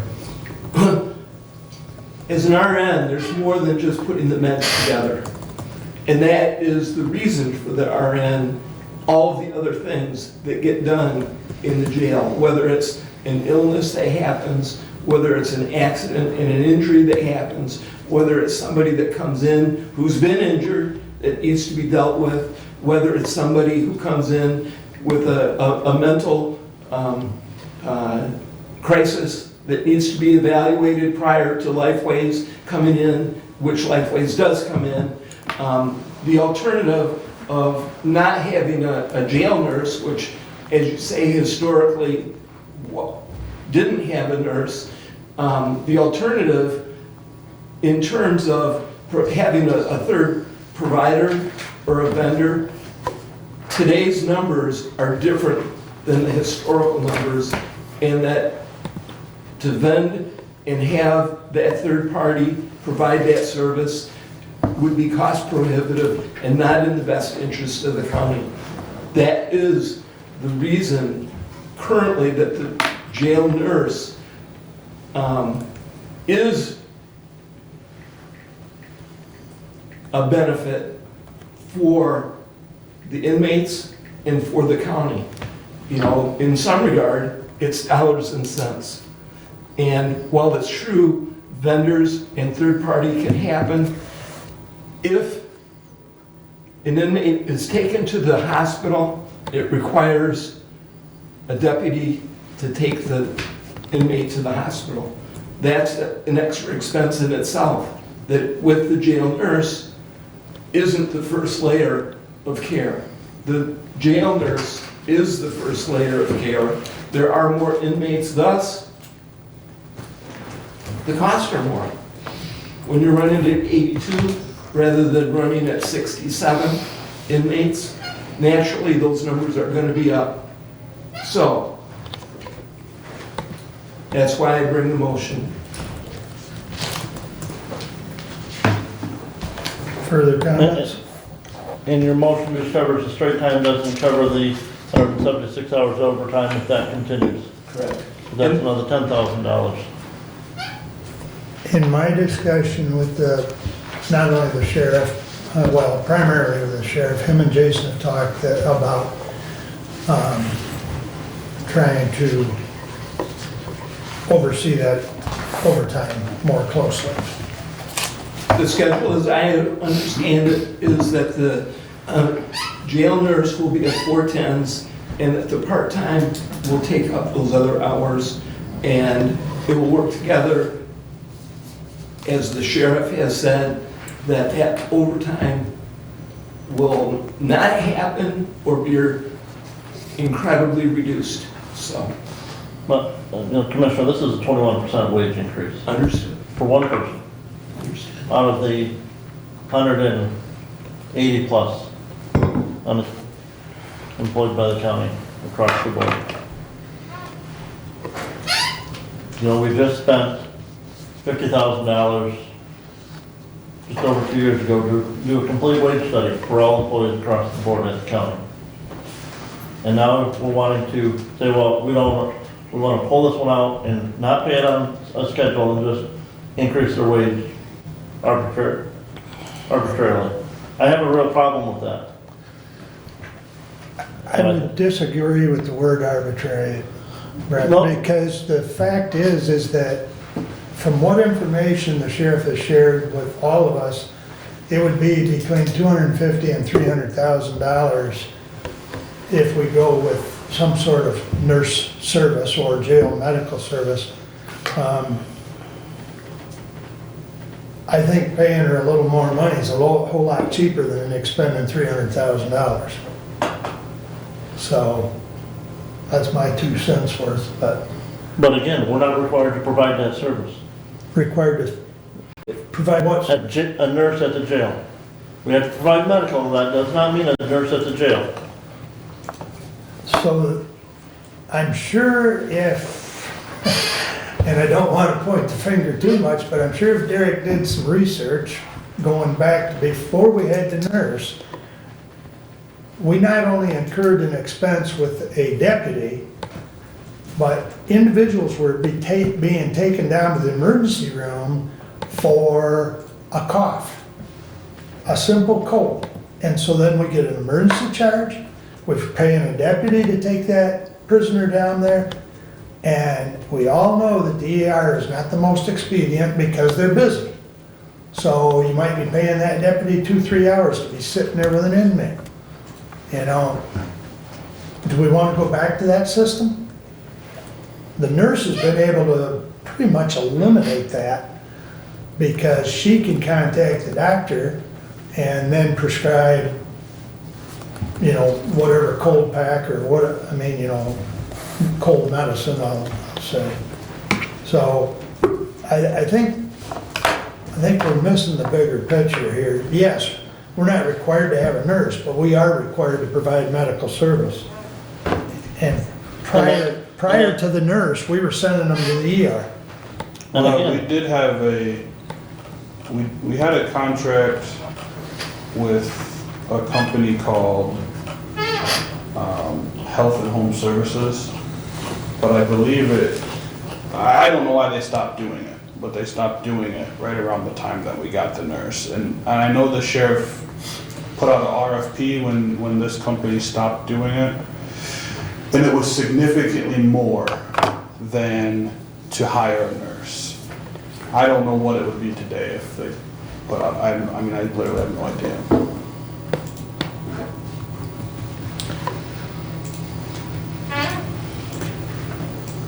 I think the other thing that I know Doug and I talked about the other day was that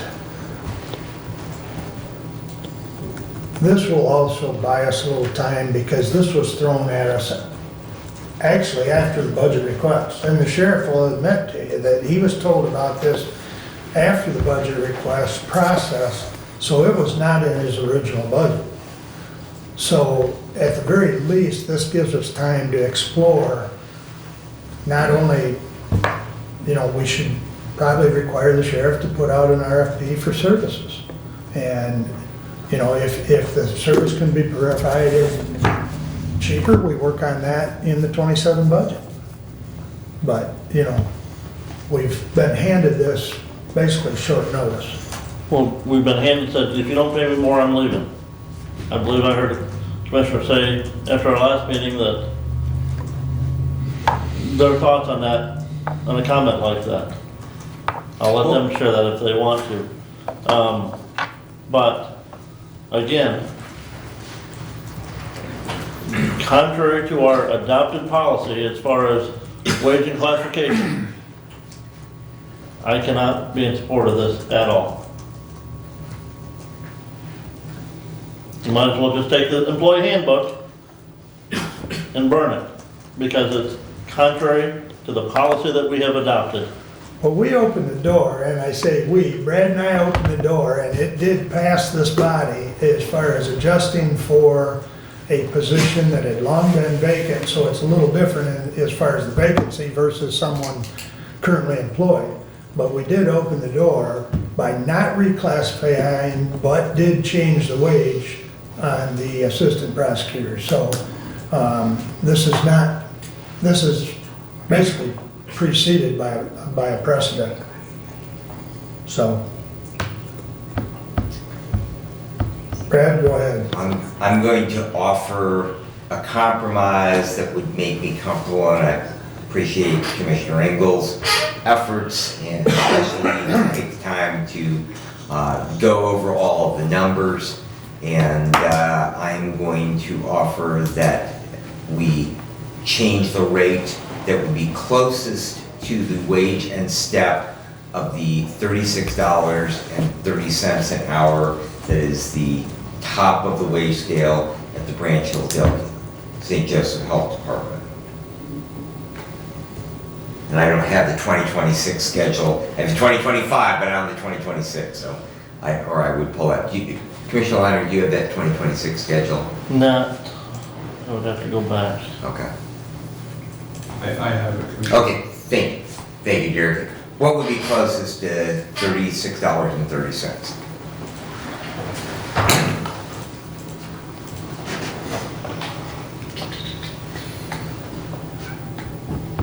So 3630. Yep. There's a 3631. Okay. Grade 11, step 6. Step 6. Okay, so my motion would be that we allow the nurse at the jail to work out of classification at a grade 11, step 6, which is $36.31 an hour. What was that amount again? $36.31. And I would look for support.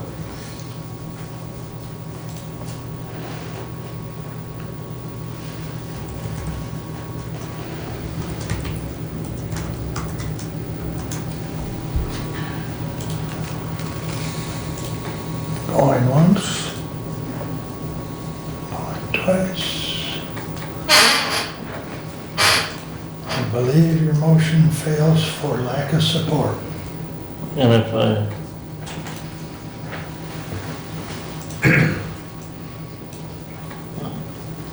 Further discussion on the original motion that Doug presented.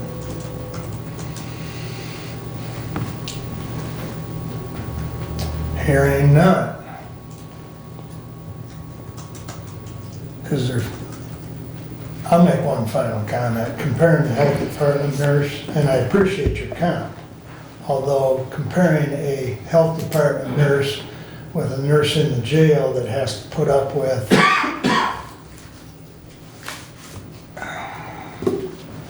Careful. some individuals that do not act appropriately for human beings. And I think that was worded politely enough, but they are not dealing with the same type of people that the health department nurse deals with. So I actually think they probably deserve what we call in the military hazardous duty pay. But that's my 2 cents worth. Is there any further comments before we take a vote? I guess my comment would be that I think we have some members from the courts here that would say they deal with the same population, and if we're going to talk about hazardous duty pay for the jail nurse, we certainly should talk about hazardous duty pay for places where chairs come flying and judges. To me, it's fiscally irresponsible to be making this change for one employee. We already set a precedent, Brett. Fiscally irresponsible. Doug, closing comment? Fiscally irresponsible is the alternative. It's cost prohibitive and not sustainable.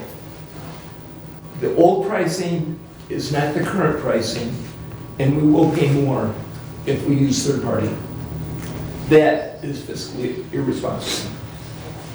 Commissioner, you have no idea on that, and again, the idea that we don't have to have a nurse. As Commissioner Benson said, we can hire the pharmacy to set those meds up that then a deputy or a jailer can administer and distribute to those inmates.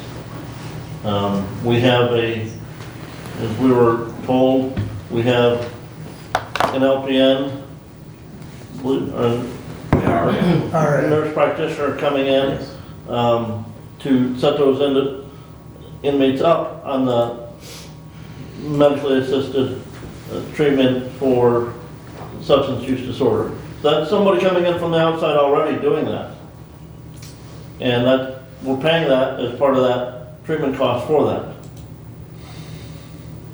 On top of what we're paying a nurse and another $13,000, $15,000.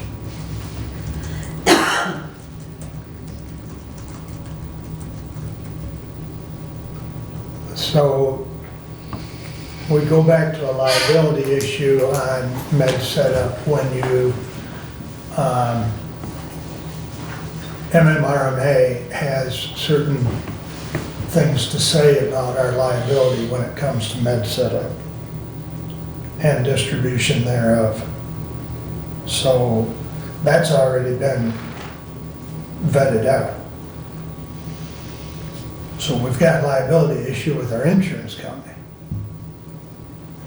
You know, so right now, the way we're sitting, we're sitting pretty good from a liability standpoint. So, anyways, more comments? Kevin, go ahead. My issue with this is, one, the timing Yep. on it being, this would have been nice to have a request in prior to, instead of just coming up with, I want more money or I'm gonna quit. And I guess just from working the years I worked in corrections, if you're unhappy with the job, is a few more dollars an hour gonna make you happy? Because it didn't matter what I was getting paid, I liked the job, that's the reason I didn't quit. And if I didn't like the job, which after I retired from the prison, there was a few jobs that I went to and moved on because I did not like how I was working. So I mean, I guess how long is this gonna make this person happy if we do this? And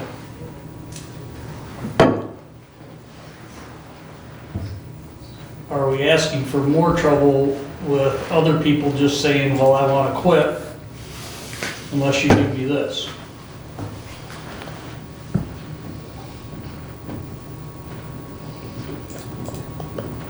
How many reclassification requests did we have in the current budget? 21. I would have. Yeah, But but I'm around saying- 21 or 22. None of them were approved and funded in the budget Correct. because of Correct. lack of funding. So speaking to Commissioner Collins, are those individuals now going to get? How many of them are gonna say, if you don't pay me Yeah. more, I'm gonna leave? Yeah.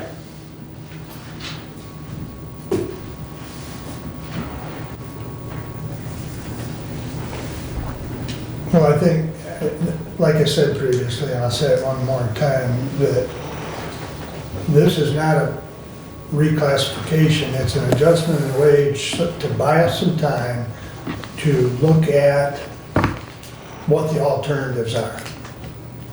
Because yes, it was very clear that she wouldn't stay for the current wage, but she would stay for a few dollars more. But I think we have to be vigilant in looking at what are the alternatives.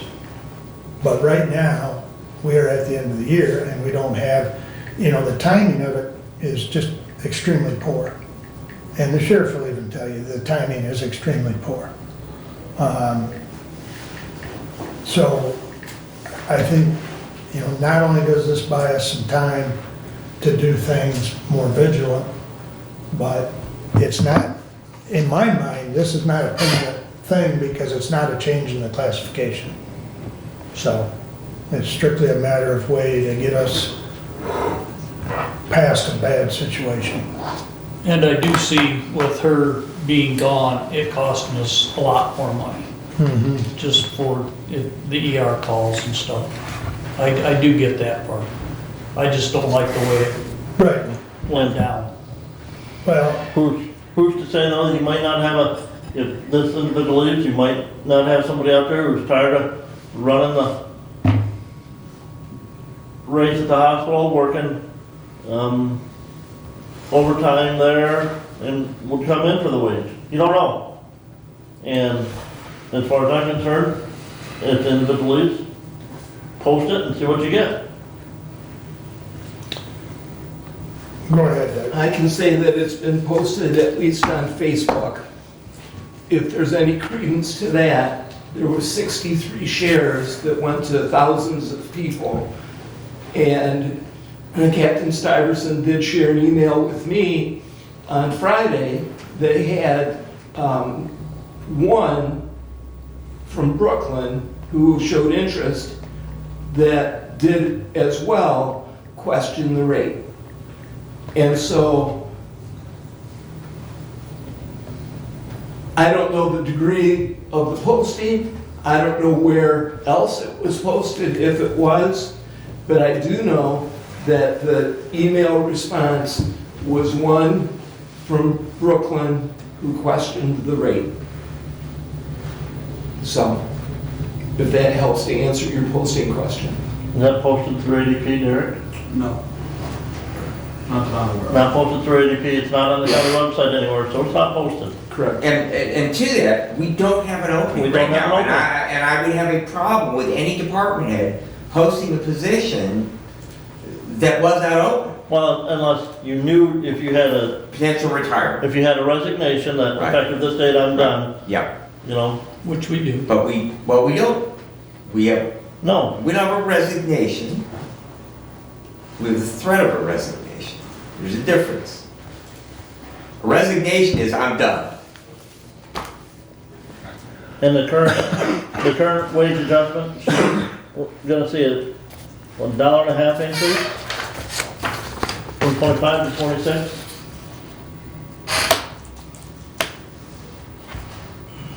Per hour.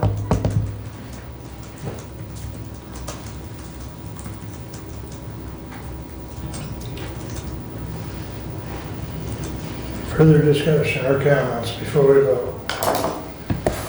Roll call, please. Commissioner Leininger, No, Commissioner Ingles, Yes. Commissioner Collins, Yes. Commissioner Wiley, Yes. Commissioner Bentley. No. Passes 3-2.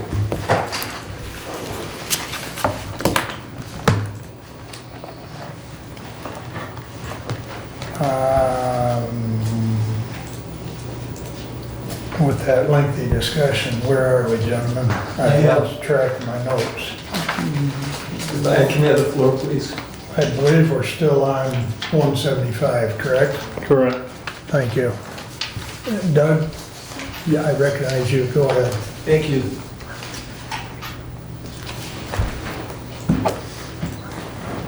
I move to amend the motion, the original motion, by adding $52,000 to IT 228 budget activity and adding $20,000 to 270.01 health insurance and transferring $72,000 from 911 Fund 261 to the County General Fund.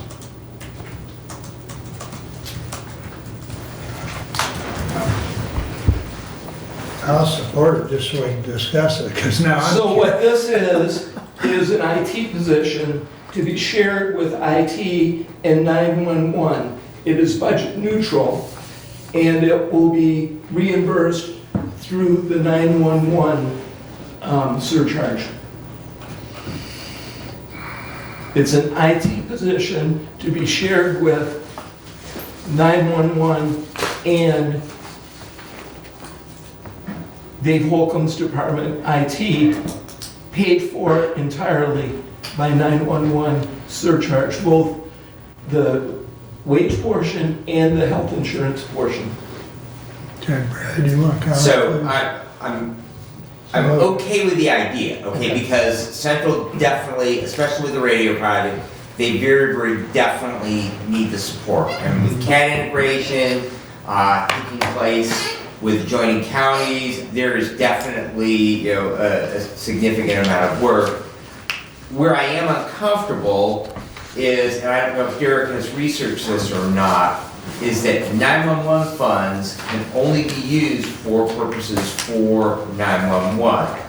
And so the semantics of this, I would suggest to make sure that we do not run afoul of the appropriate use of 911 surcharge funds, is that the position be with the county IT department, but the transfer occurs in a contract amount for the full amount, and then it is appropriated across, that 911 is contracting with the county IT department for the provision of IT services.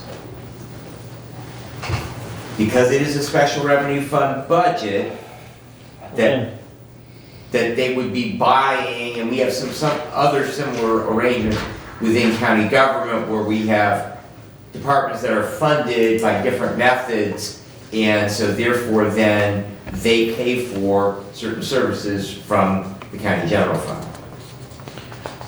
And Derek, I don't know if you have any input on that, but that would make me significantly more comfortable with the financial aspects of this if we were able, and I don't know if you have any thoughts one way or the other. I just agree with you 100%. Okay. I think it needs to be defined.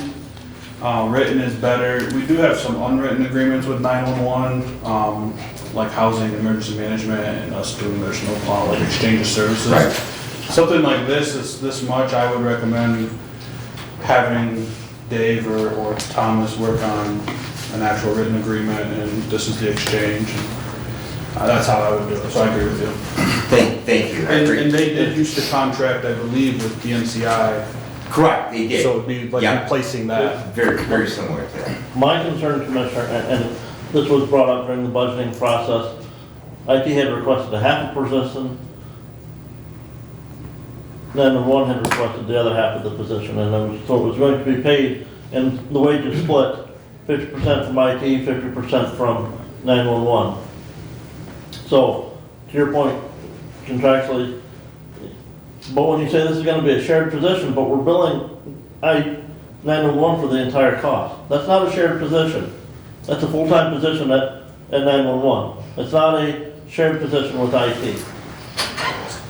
So to that, all right, we are already contributing a significant amount of IT services from our IT department out there, okay? So I think from a standpoint of hours, all right, the argument can be made with the additional work that it is a full-time position at Central Dispatch, and we are simply then going to displace the hours from our IT department that are currently being allocated out there. And so I don't disagree with your point. I am trying to make this work so that it fits and it solves the problem, but it also meets the requirements on the funding.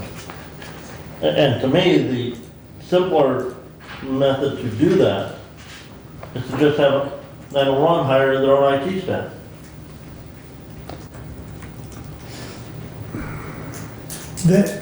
Then who does that person report to? To the IT, or, I mean, to the IT director or to the 911 The director? 911 director. But the 911 director is not an IT person. So, And we have a lot of integration with the other county services Yeah. that would be under the discretion of the IT director. So I do think that it would probably be appropriate that the individual report to the IT director. I think also the IT director is probably much more fluent in the language and the qualifications, and making that hire, it definitely would be best served. And that's why, back to the idea that 911 will be contracting with the county IT department for those services.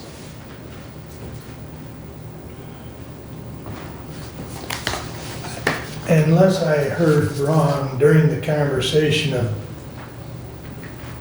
budgeting, and you are correct, you know, that original request was a 50-50 split. But I believe you asked Director Whitaker if 911 could absorb the entire thing. Is that correct? We had a discussion about that. Okay. I just wanted to make sure my information was correct.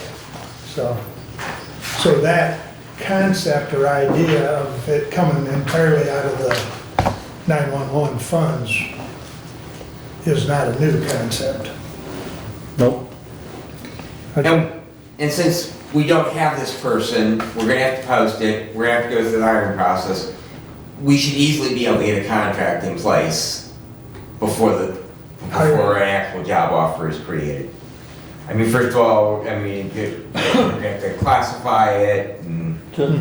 Well, we won't have to classify it, we already have classification on stuff for IT. And to that point, it would be easier to bring a contract in place and then make a budget amendment after we have that contract in place and we're ready to fill that position for the 26th fiscal year.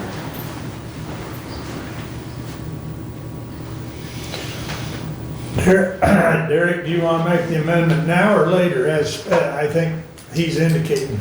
It does not matter to me. Okay.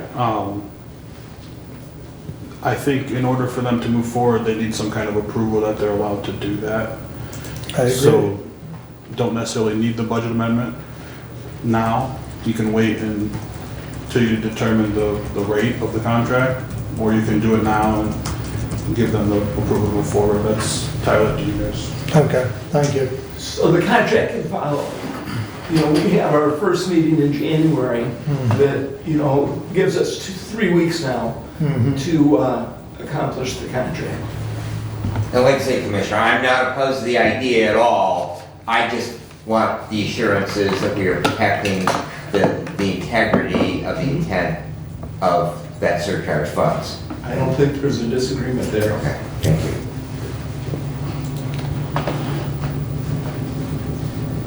I'll entertain one last comment. Or not. And we'll do a roll call vote again, please. Commissioner Ingles, Yes. Commissioner Collins, Yes. Commissioner Wiley, Yes. Commissioner Benton, Yes.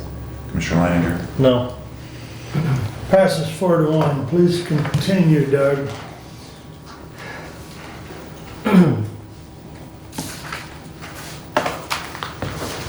I move to amend the motion by adding $1,500 to Fund 966.00 EDP appropriation and decreasing Fund 101.00 Board of Commissioners by $1,500.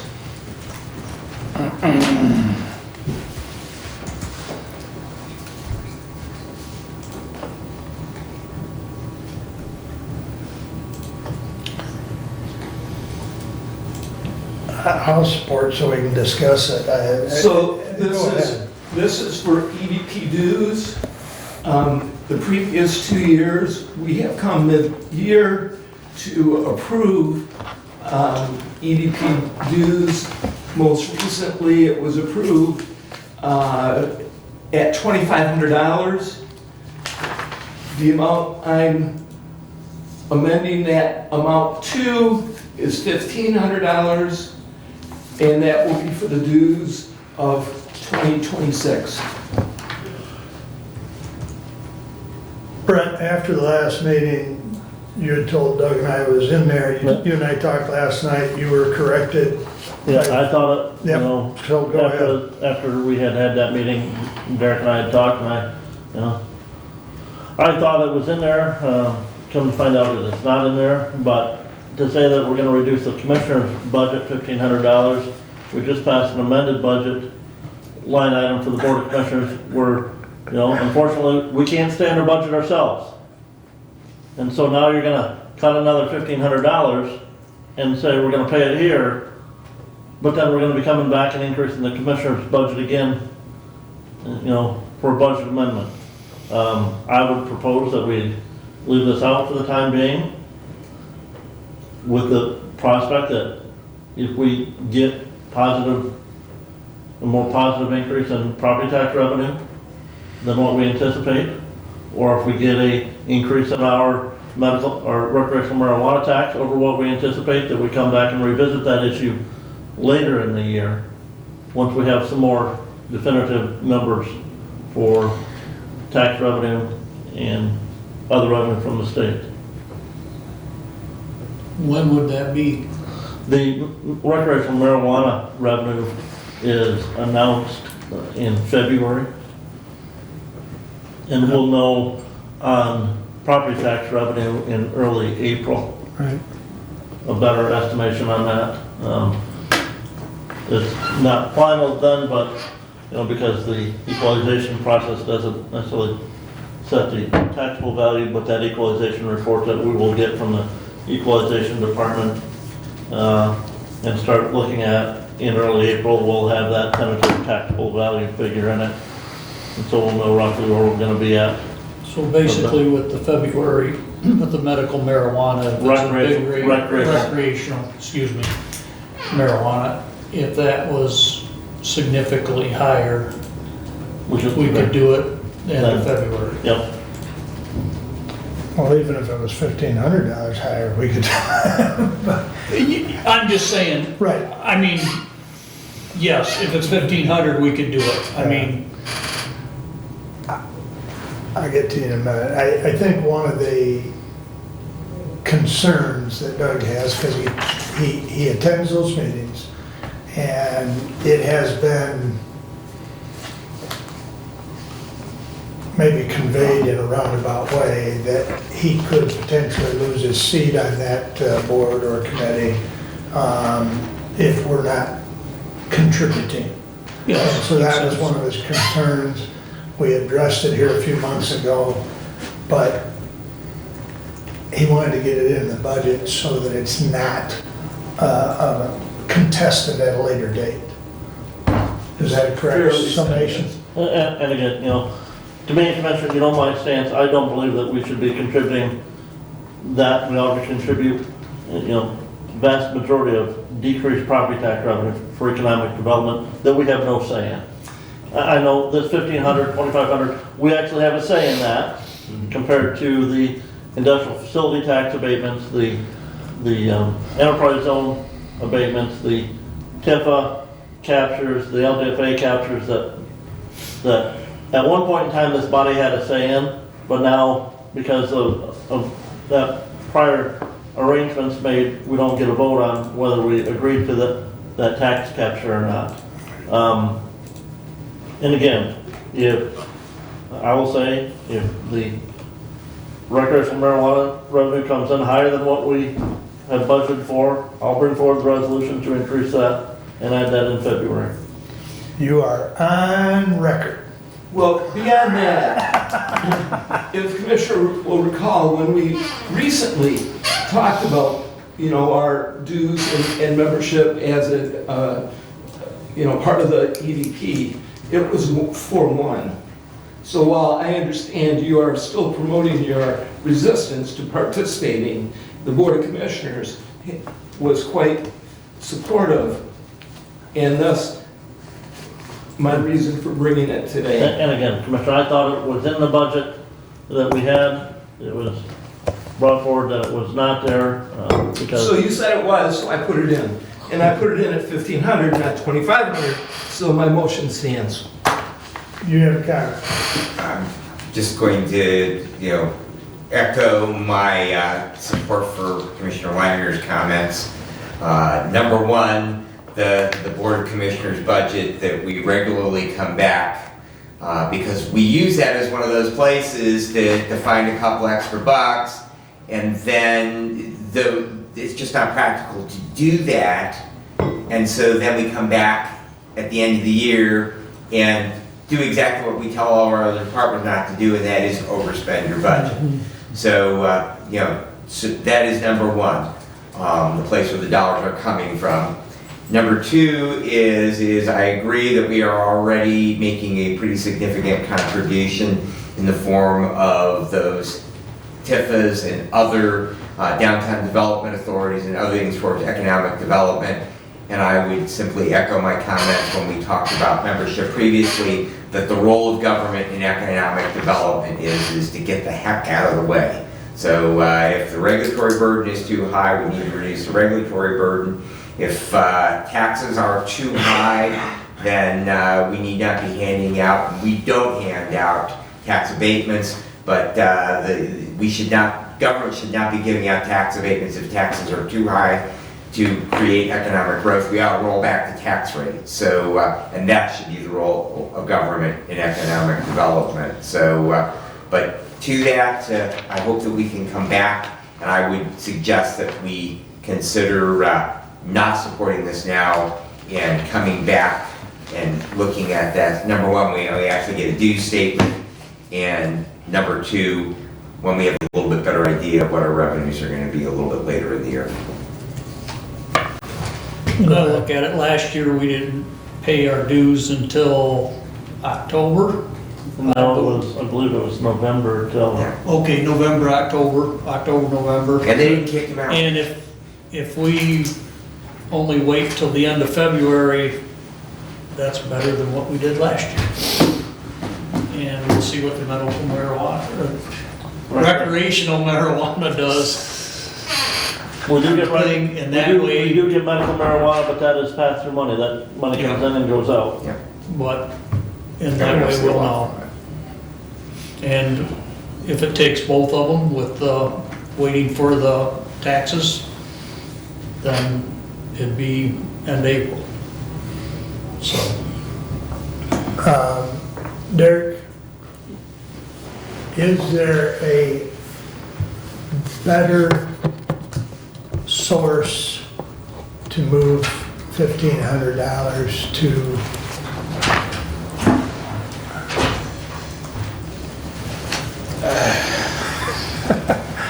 put you in the spot? Better, I mean, you're gonna make any place tighter that you do it.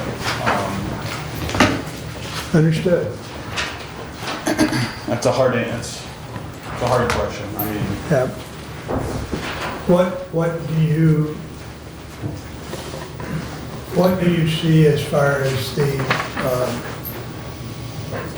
the discussion by the budget chair as far as the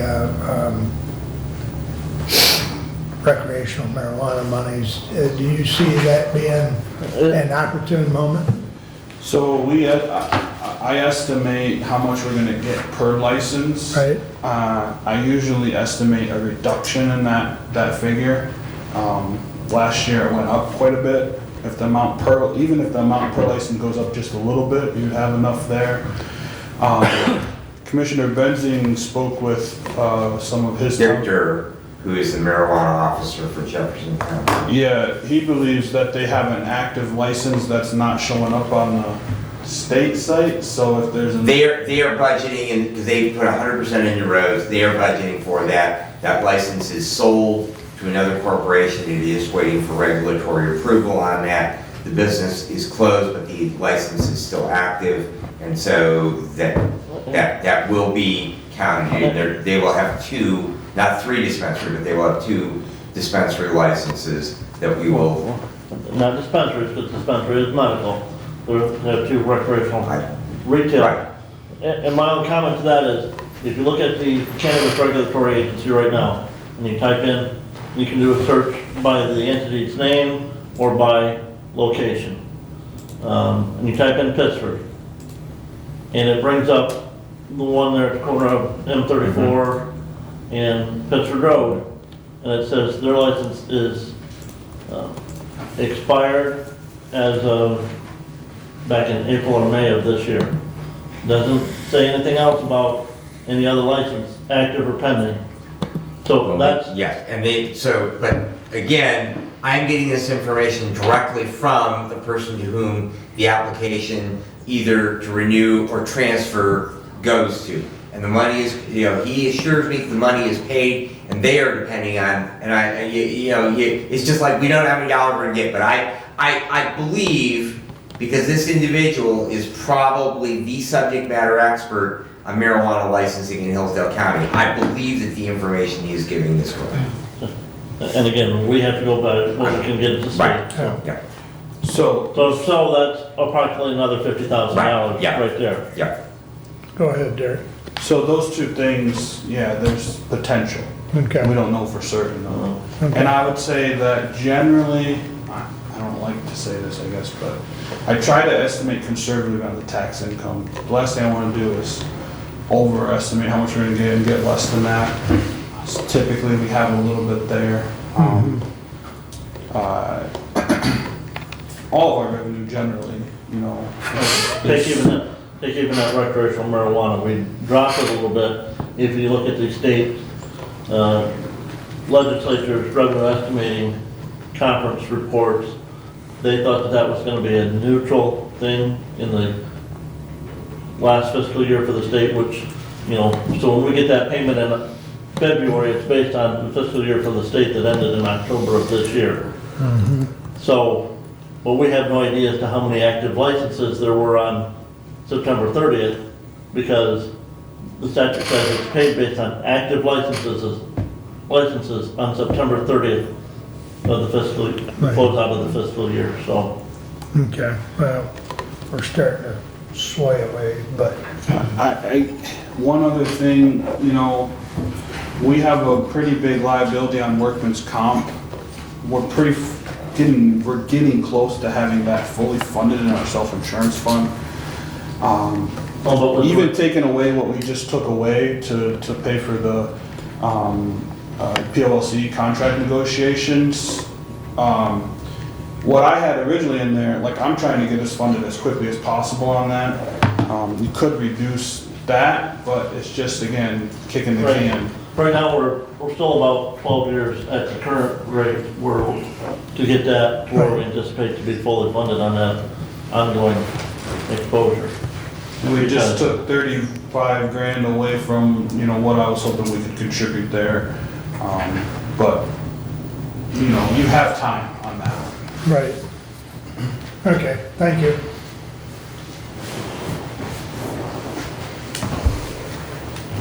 I guess with the fact that the budget chair said that he would bring it up after our revenue from that marijuana, I'm gonna hold him to it. So I guess it's up to the motion maker to make the next move. If you wanna vote on this, on your motion now, or if you wanna wait. I mean, your call at this point, Doug. I would remove the motion. And the supporter's friendly with that. And I think we're in order to do such, unless somebody wants to parliamentarily tell me we're wrong. But I think as long as motion's maker and the supporter are comfortable with that, we'll bring it up at a later date. You have another item? I do. Please continue. Thank you.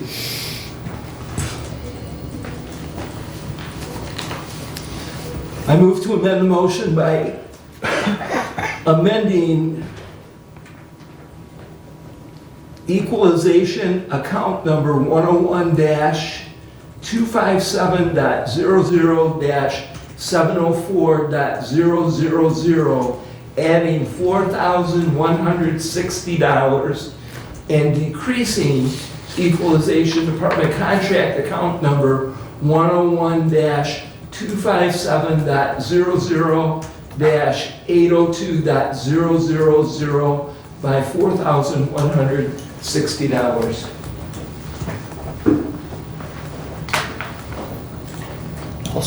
He'll explain. I'll makes support sense. so we It can makes- get an makes sense. explanation. Kevin, supported? Yes. Thank you. Yeah, I'd like to hear this one. This is not a PFA. What from there? Okay. All right. This will separate the pay levels of appraiser 2 and description analyst in the equalization department. They are currently at the same rate, they do not do the same jobs, and this is something that was historically separate, that was brought together, that our department head has requested that those be separated again. That's the motion. The contract amount number, this is budget neutral as well, because the contract amount that is in the budget in that, as described in that account number, is $5,000, and this amount is less than that. It's simply a transfer in the department to the department.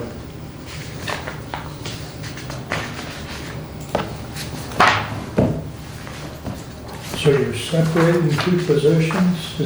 They are separate positions.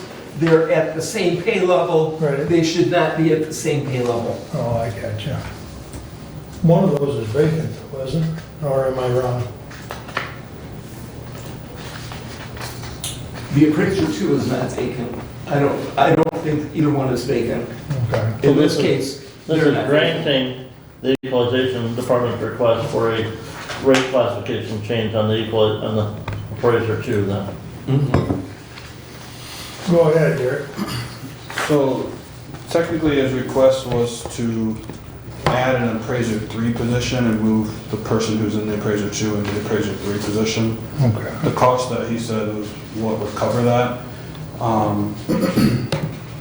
And so the request that he submitted to the personnel committee, in those requests, the personnel committee approved that, but it was not in the proposed budget. So he's basically proposing to add that into the budget. Now, his motion language doesn't change the classification of the person. So if this motion passed, you'd have to follow it up, reclassing or adding that position and moving the employee into that But position. it's really a promotion. But In other words, we still have to create the position Right. and then approve the, Correct. The promotion. This is just putting the Yeah, funds in place right, to do yeah. that. Because And that procedure could happen at our first meeting in January. Is that correct? It could, yeah, it could happen anytime. is that, didn't he send us the worksheet on that? Yes. Okay, I thought so. Yeah. I just, Yeah. yeah, I thought, and there was some extra conversation between him and, between Nick and you and I on that, if I recall correctly. Okay. And I do remember us approving that one, that only one. But, because that's really a new position for appraiser 3, because we do not currently have. Right. an And appraiser. there have been some changes in that office. So I believe that Julie Beaker's position is still vacant Mhm. there. So they've had some reassignment of duties. So Okay. So, Derek, get you pop up again, is hold that thought, read back the motion, please. Motion to amend Resolution 25-175 by increasing equalization account number 101-257-00-704000 by $4,160 and decreasing equalization contract account number 101-257-00-802-000 by $4,160. Okay, so my question is does that work for what the intention here is That would be enough to pay the wages, that's Right. not enough for everything else that, Well, the 4160 includes everything. right? So if you wanted to be more detailed, you would actually amend the wage line, the FICA line, the Medicare, and the retirement line all separately. The 4160 has it all lumped in. That works for me, like I can make that work. It just is, you know, how involved do you want to be in that process? the motion puts everything to the wage line, not to the Right, wage, the FICA. it's not Retirement. broke, it's not broke out. But again, it's a departmental budget and Derek can make those adjustments, so. Okay, I'm just wanting to make sure that we're accomplishing what the The intent big thing is. is that you're moving those out of his operating, the contractual services, Right, up into the wage section, right, which is important based on how the resolution that you're passing is worded. okay, okay. All right, thank you. Any other comments or questions on the motion at hand? Roll call, please. Commissioner Collins, Yes. Commissioner Wiley, Yes. Commissioner Benting, Yes. Commissioner Leininger, No, Commissioner Ingles. Yes. Passes 4-1. Please continue. Thank you.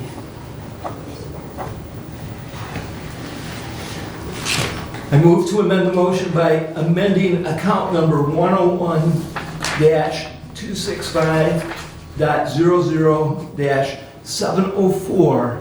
101-265-00-704.000 facilities permanent salaries, adding $790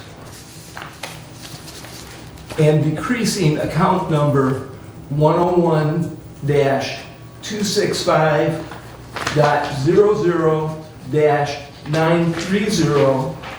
101-265-00-930.007 facilities drain building maintenance fund.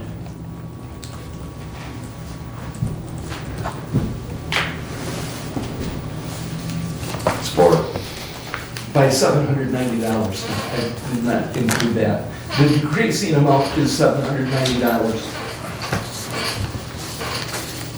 So it's neutral, Yes. and it's all within the facilities budget. Yes. It's just again moving from operations up to salaries. Yes. and if I, well, So we Commissioner, need a support. I did support it. Okay. Yeah, Brad supported, so go ahead with discussion, please. so this is to allow the reclassification of a janitor to a facilities administrative assistant. It is for administrative assistant, that is correct. Okay. And reviewing all of the documentation that we received in the budgeting process and even from management and personnel on those reclassification requests, I did receive the packet of information and the request for the reclassification of that janitor to that administrative assistant position. And I got to looking at all of our other job duties, and I find lacking substantially the documentation submitted by the facilities department for that reclassification request. There's no qualifications that are required for that position. There's no knowledge and skill ability requirement related to it.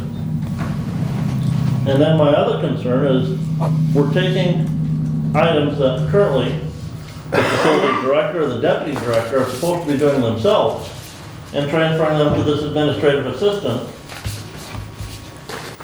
And we're not reducing the wage to the director or the deputy because they have less responsibility now. And we have heard time and time again from the facility director that we need more janitors. I just don't have enough janitors to get all the buildings clean in a appropriate time. And now we're taking somebody from a janitor position and we're moving them to a administrative assistant position. I don't understand our logic in that.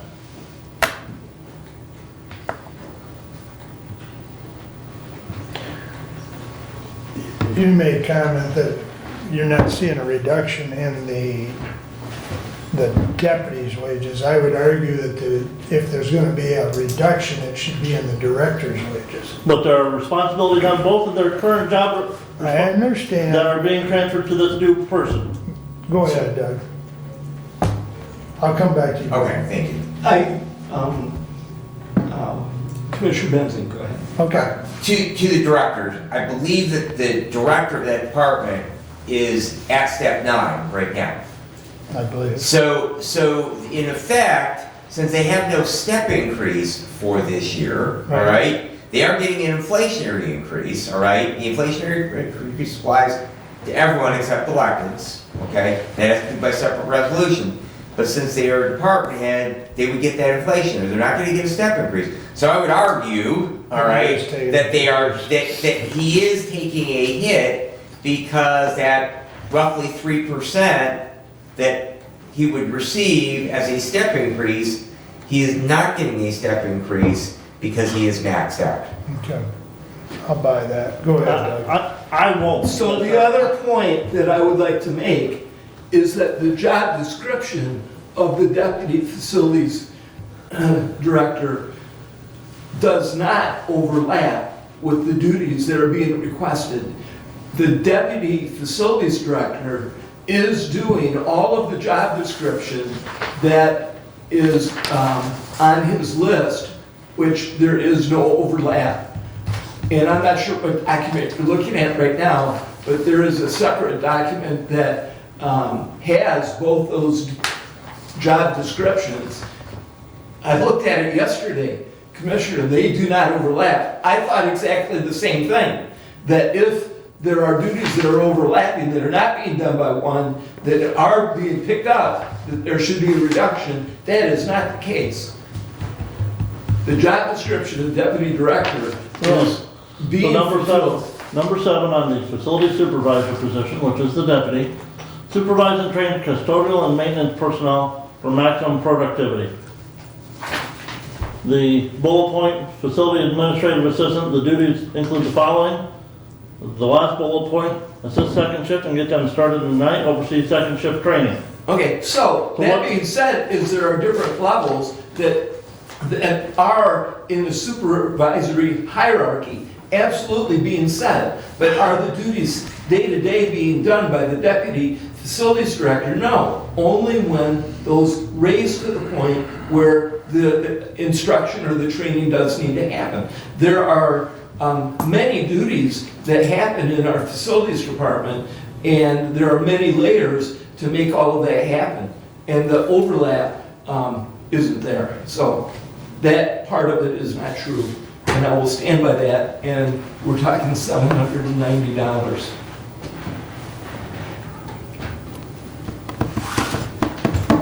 Further discussion.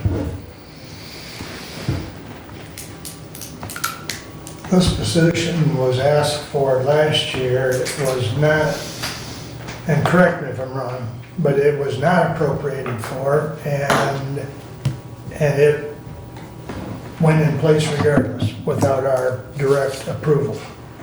That person has been working outside of classification without approval from the Board of Commissioners. I'm cautious as to what I say because the facility director could have a right to request some of my comments be in closed session because it would be directly related to evaluation.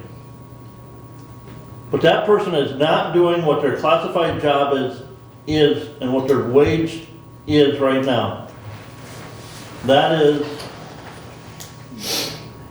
if we had a union situation, that person has a grievance capability all day long.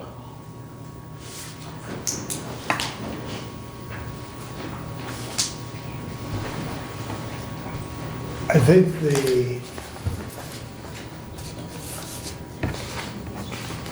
the position has been fundamental in making some of the paperwork and other work in that department move more smoothly. But I still have an issue with what I just said. It was requested a year ago. We did not approve it. And I have nothing against the individual that's serving in that capacity. But procedurally, Brenda's 100% correct. We've got someone working outside of classification. So this is a slippery slope. Further discussion before we vote. Roll call, please. Commissioner Wiley, No? Commissioner Benzing, No. Commissioner Leininger, No, Commissioner Ingles, Yes. Commissioner Collins. No, Fails, 4-1. Do you have more? Okay. Does anyone else got? Kevin, can I have 5 minutes? we can do that. Just a minute. if I may, just real quick, because I think we can get a clean copy of this resolution with this. Yeah, my suggestion was gonna be, make sure all the amendments, you guys are done proposing amendments before you do the break, then during the break, I can get you a clean copy. Okay. And so if I may. That's fine, I'm not in dire need, so. I move to approve the total revenue in the resolution and increase it by $87,718, which will put it at 26. At $16,314,250. Could you give both those figures again? Yes. Yeah.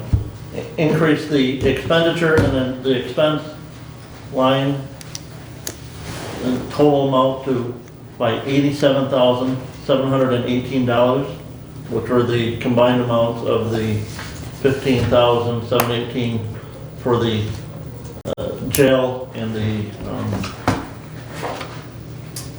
was it the 72,000 for 911 for facilities, and the total amount will be $16,314,250. I second. And the total amount to appropriate will also increase by that, 87,000. 718. Yes. Okay. So that's a separate motion, is that That's an amendment to the, because those figures are in the budget resolution. right? So we need to strike those and increase them. Okay. So is there any more amendments from any member of the committee? I have one.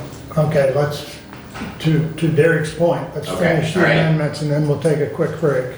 So I would move. Well, hold on, there's a motion. We have a motion on the floor. Sorry. And Okay, I'm who sorry. seconded that?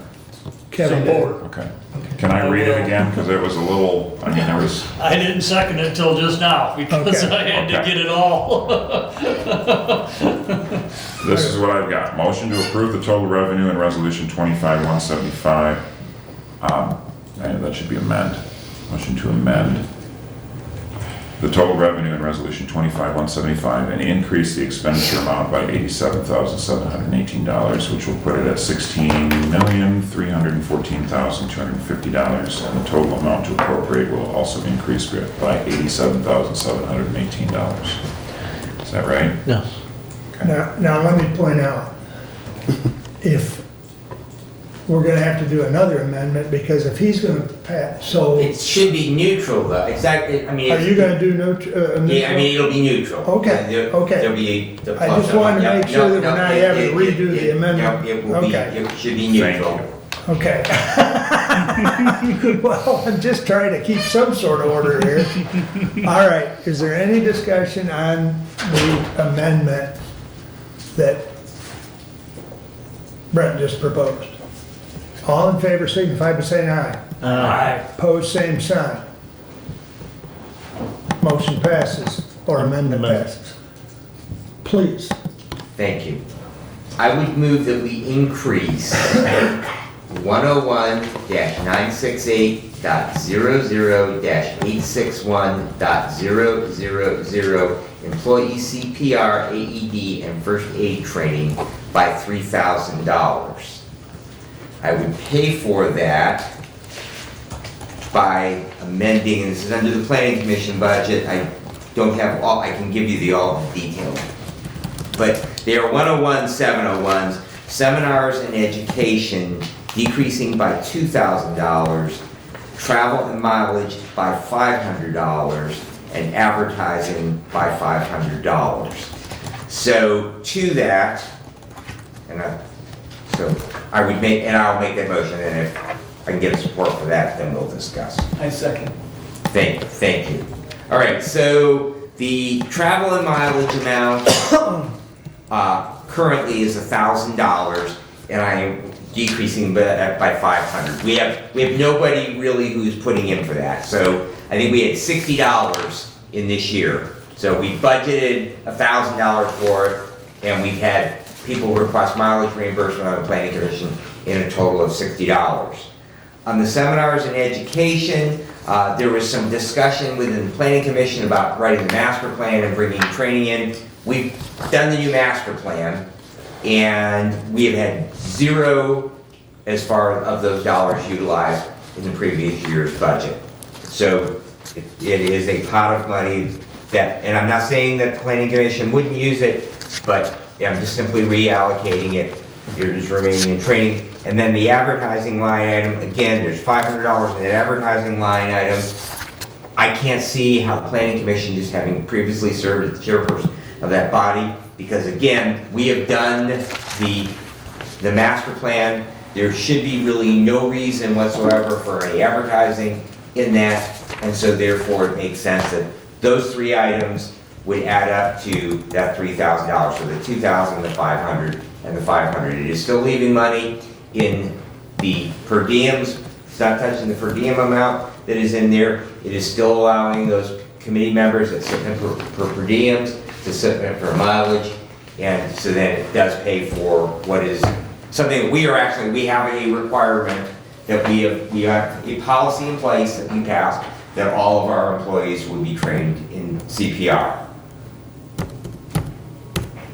I believe Doug supported. Is there further discussion, Kevin? My only thing with the mileage is taking that away. I found out in our November meeting that people did not know that they could put in for mileage. All they were putting in for was the meetings. And I explained to them that they could put in for mileage also, and I believe 2 of them put in for mileage that day. I think the other ones are all from town, so they did not. And that probably explains the 60 And hours. so that is gonna go up significantly next year when more people are going to be putting in for mileage, because they did not understand for years that all they thought they got was their per diem for doing it. They did not know they got their mileage. And again to that, it's only taking half of that mileage amount, so there's 1,000. I didn't know how much it was taking. You just gave the numbers and- There's 1,000, and we would be reducing it by $500. So it's still gonna leave a pot of I'm sorry, I'm not wanting to take that away. The only thing that I would be asking to zero is the seminars and education line item of $2,000, and there's been no usage whatsoever on that. And there still is money in the per diems pot Commissioner. So consequently, because not everybody's putting in for a per diem, I know. many of those people are being paid to be there because it's their job, or they're receiving a per diem from their respective body. You know, I don't I know. know what- one guy that Right. just doesn't put it in Right. because he feels the obligation Right. just to be Yeah. here And then- and be on the board. Yeah. And so he does not Right. put in for a per diem. Right. And yes, we have Chuck North that doesn't put it in because he's getting paid from the ISD, so he doesn't even put one in. Commissioner, so that's taking the planning commission budget that's currently set at 5,000 and reducing it to 2,000. And Commissioner, we can disagree on the requirement to, we have a requirement that we're gonna go through this schedule for adjusting wages, and we just blew that out of the water in 2 occurrences here recently within the last 2 weeks. So telling me that we have a policy that says all county employees are to be 911 trained. I just heard an advertisement recently where people can go and get 911 training and it doesn't cost them anything. CPR, please, not 911. Or CPR, excuse me, yeah. So, to say that the county needs to spend $3,000 of taxpayers' money to do that, to me, is still something that we can put that money to better use. As far as the training, we approved a reappointment of a planning commission member today. There's still an open position, and I'm not sure that individual is gonna reapply on the agricultural side. But if we have new people join that planning commission, if they haven't been on a planning commission before, they need to use those dollars and get the training that they need to serve on that body. So I can't support this motion. Further comments?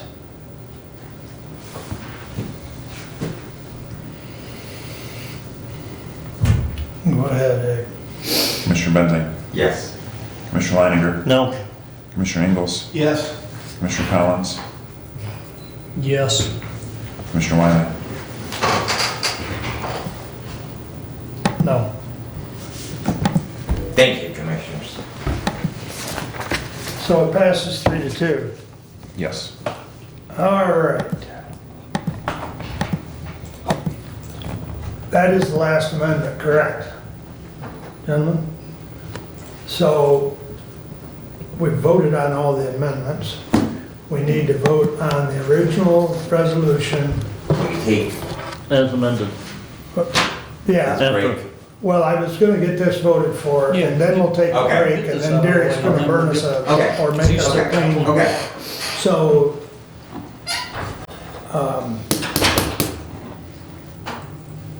as soon as you're ready, we'll do a roll call on the, one, 25-175. thank you, as amended. Go ahead. Commissioner Leininger, Yes. Commissioner Ingles, Yes. Commissioner Collins. yes. Commissioner Wiley, Yes, Commissioner Benting. Yes. believe that passes 5-0. And now, we are on a 5-minute break, ladies and gentlemen. Thank you.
Call to order again after our break and proceed with the next item, which I believe is, Resolution 25-176. thank you. To the Honorable Board of Commissioners, we recommend the approval of the 2026 budgets for the special revenue funds, debt retirement funds, capital project funds, enterprise funds of the County of Hillsdale. We recommend the appropriation of such amounts needed for the special revenue funds, debt retirement funds, capital improvement funds, and enterprise funds to pay claims against Hillsdale County for fiscal year 2026 to the extent that such amounts do not exceed 2025 approved budget for said funds. All department heads are expected to comply with Public Act 621 of 1978 concerning their respective budgets. Any expenditure over the authorized budget amount must be approved by the Board of Commissioners. Recommendation prior to making any such excess expenditure, and I move for adoption. I second. Moved and supported. We do need to clean that date up in that first paragraph there at the end. The 26th, right? I didn't catch that. You see that, Dave? Do not exceed the 2026 approved budgets for set of funds? Yeah. Yeah, that's Okay. just it wouldn't require an amendment, it's just an administrative thing, like a clarifier. And He'll get that we do clean need, copy. because of the motions that we made in for the general fund budget amendments, there are two special revenue funds that we do need to amend. I believe the first one is 271. The jail reimbursement, and we will move that we amend the expenditure side, or appropriations transfer outside, and that to $15,718. A second. Could you repeat, it's the motion to amend the appropriations? Motion to amend the special revenue fund 271 jail reimbursement program.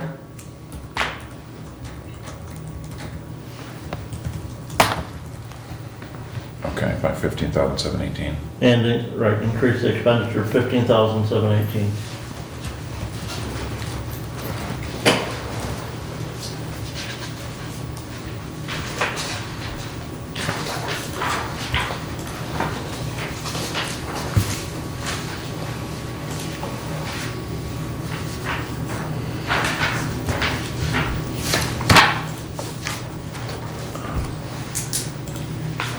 You can do the amendments one at a time? Yeah, Okay. we have motion support on that one. Yep. Is there any discussion on this item? It's all linked to the previous discussion. All right. 261. Just to expedite a little bit. All in favor, signify by saying aye. Aye. Opposed, same sign. That amendment is passed. Please continue. Bill. Move to amend Special Revenue Fund 261, and on the emergency fund, and increasing the expenditures by 60, what was that, 62,000? 72. $72,000. Support. Moved and supported. Discussion. All in favor, signify by saying aye. Aye. Opposed, same sign. Motion carried. Please continue. That's it. Or amendment carried, I should say. All right, is there any other amendments that proposed for the special revenue fund? Okay, so the amendments have passed. Now we're voting on 25-176 as amended, and we will do a roll call.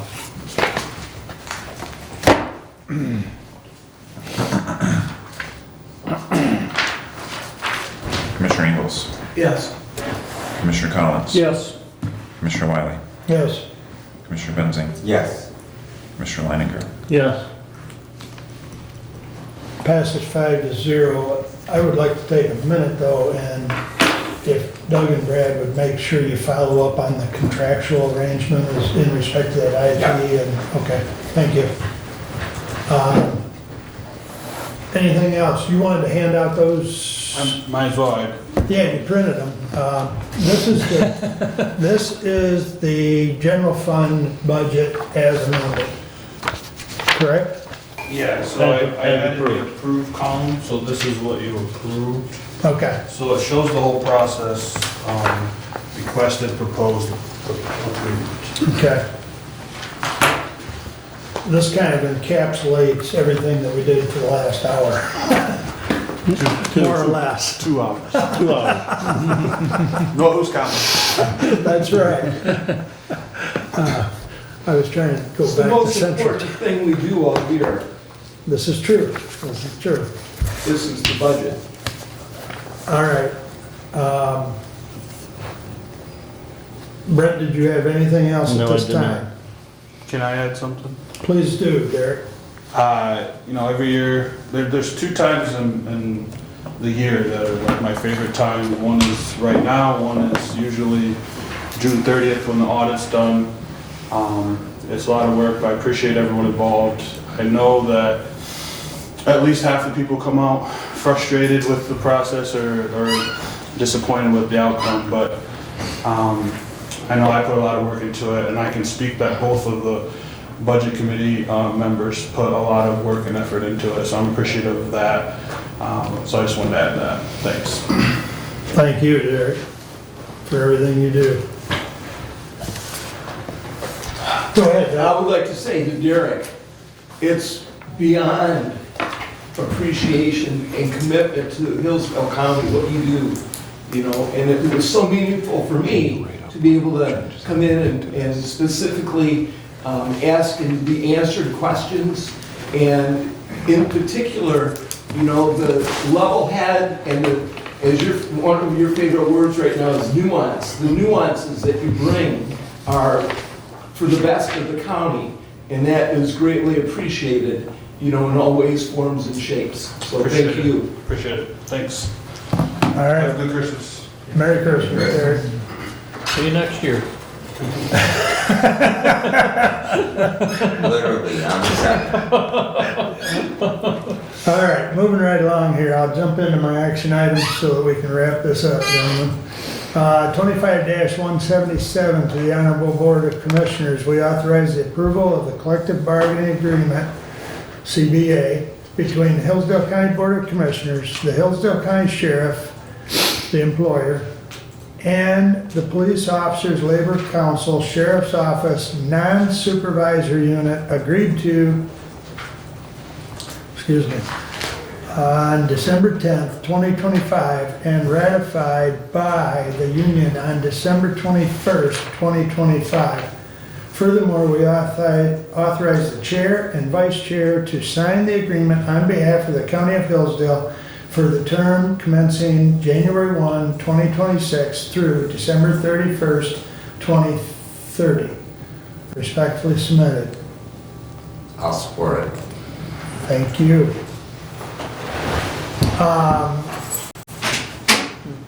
Commissioner, I have a question. Please do. In the document that we have, and I know it's not the actual final version, it references an Appendix A, but I did not see an Appendix A in dealing with health insurance anywhere. So that is floating around, but evidently it didn't get attached, and I'll take full And I'm responsibility. wondering what that says, because it says we're gonna offer only those plans that are, or what's on Appendix A. So what Derek sent me to address that question, which I forwarded to the unions, was, or actually Naomi forwarded it to me, but it is the spreadsheet, the final spreadsheet that we got from the pool on the 4 plans that we were offering back. So that's what Appendix A is. And Appendix B would be virtually the same, only addressing vision and dental, the spreadsheets that we get from those 2 entities. If if you'd like to see what was put, I can bring it up, but that did not get attached. I apologize. And Go ahead. I guess if Commissioner Weiner has some concerns that those things might change, I just, this would be my thought, Commissioner, and I'm just trying to, on the fly, address your concern, because at least that's what I'm reading, and by your facial expression, I believe that my read is correct, all right? That we are in the pool now for 3 years, all right? So that's 3 of the 5. So those plans, we should have those plans for 3 of those years. And should we need to fix, all right, if that changes, all right, then we always have the opportunity for an MOA, either memorandum of understanding or letter of understanding with the unions, and I mean, they don't have to agree to it, but I mean, if we had, a change after those 3 years, that, that entirely exists. So I don't know if that helps with your discomfort, probably doesn't because you're an insurance agent, and, it's what the contract says, and what the contract says, and what the contract says, not, but, that would be my take on that, Commissioner. My concern is because that says that it's gotta be mutually agreed upon. And health insurance plans are being created, going away all the time, and we have no control or say in that, and again, that's just my concern with that language in the contract, that we're putting in there what we're offering as an appendix. Well, but if we're gonna change that appendix, it's gotta come back and be approved, and, there are health plans that change every year just to be compliant with the Affordable Care Act. Right. Where are you seeing mutually agreed upon? Okay, so in section 1 in the red language, and this is on page 9 of 10 underneath 14. Yeah. Section 1 under Article 14 or item number 14, go ahead. The employer will provide health insurance to full-time eligible employees in accordance with the plan attached to this agreement as Appendix A, or a modified plan as allowed pursuant to this section. So Appendix A is attached. How do we attach a different Appendix A? Well, so in the red, in the Okay. second paragraph where it says additionally, the employer has the right to add additional plans with different benefit levels to be offered to employers as an alternate to the plan provided herein. Okay, all right. With that, I had missed that. I am good with that. Because Okay. that was something that we talked about, maybe Right. not at great length, but we did address it because we wanted the ability to change Appendix A on the fly, basically. Right, and that sort of is why we put it as an appendix rather than. Build it Right, into it. exactly. Correct. And they were agreeable, actually, both parties were agreeable to Appendix A having the ability to switch in and out, so. Thank you. Okay, I think we addressed that situation. Is there any other questions or comments? Aside from the comment that I will make, I asked Greg, and you and I got it here during the meeting. It's basically a red line version of the full copy, or the full contract. I have also asked him to provide us with a clean copy with, so what you have in your packet is the changes that came about through negotiations. Along with attached is the old agreement, which is basically what these two combined will end up being. So that will be in your correspondence probably on January 2nd. Mike, So, I guess. and I can certainly send it out to everybody once Greg gets it to me, but we'll put it, so it's on the official record as a clean contract. Go ahead. Just a question back to the resolution. Yep, So we're authorizing the chair and the vice chair to sign. yep, We got a spot on that contract also for the sheriff to sign? there will be, yes. But the sheriff is an elected official, and we don't have to authorize him to sign. Well, in the past, looking at that old contract, it was just the chair that signed, not the chair and the vice chair. I recall in the past that it's been the two members of the negotiating committee. There will be, There's like 6 signature lines Yep. on that. there'll be at least 2 members of the negotiating team from the unit. There's usually a line for the union rep himself. There's a line for the sheriff, and then there'll be a line for you and I. Yeah, I said, just looking at that contract that's there, it's just the chairman, the sheriff, and then the union representatives. But you may recall, I believe, that last contract was actually because they reopened it, because they did the wage changes in it. I don't recall, Brad, I'm sorry. But I've never, as long as I've been here, Brent, we don't authorize them to sign, they're automatically Right, gonna yeah. sign it. Yeah, and Yeah. just, Right. And he's No. just referencing, and like I say, Commissioner, I recall, and I was not involved in the contract we currently are serving under, but I do recall that in the past that it had always been the 2 members of the bargaining team, so. Correct. just want to thank the personnel committee for this contract. I know, through our negotiations, a lot of give and take back and forth. And I think the deputies should be very pleased with this contract. Well, if I may, with what you just said, the union steward from the deputies unit has told me that it was ratified overwhelmingly, is the word he used, and he indicated that they were very happy with the unit. So, to your point, they are happy with it. And like Brad indicated earlier, we're 1 item away on the command staff. He thought we were there. He thought we were there. So, and I would just, it's very, very interesting. It's done a few of these at this point, and there is a lot of give and take. I think we came up with a contract that fairly compensates in relation to other comparable units of government that our deputies are being. And the other thing, though, that I think we made really good progress on, we certainly, and there's always give and take, we certainly didn't make all of the things that we wanted to get uniformity for all of our employees, but we definitely made some good steps here to have uniform policy for all of our employees across county government. And that's something that we have been working on step by step, bit by bit. We have 1 handbook now instead of 2 for non-bargaining unit employees. And we now have a vacation schedule for this unit that is the same as our other employees. We're trying to get that for the other 2 units. But little by little, we're chipping that away so that whether our employees are represented by a union or whether that they are at-will employees of the county, that we are equally having policies that affect them all. And I think that and I appreciate Commissioner Wiley's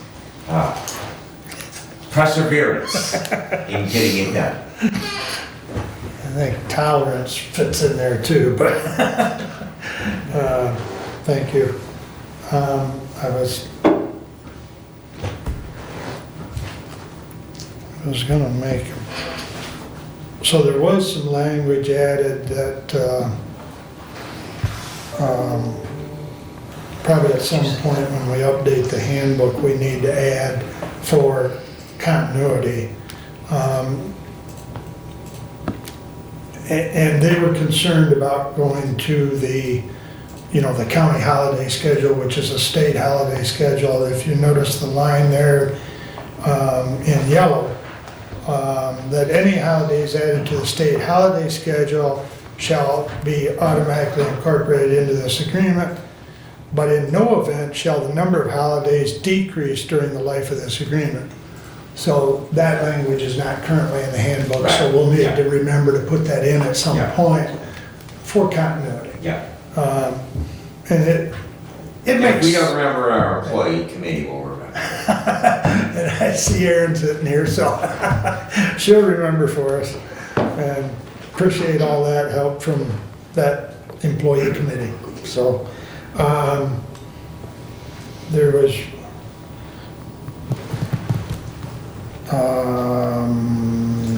something else here that I wanted to point out. Oh, there it is. So, as part of the agreement, they came requesting a little more for life insurance, accidental death, and as we can appreciate, that was driven by last year's unfortunate event.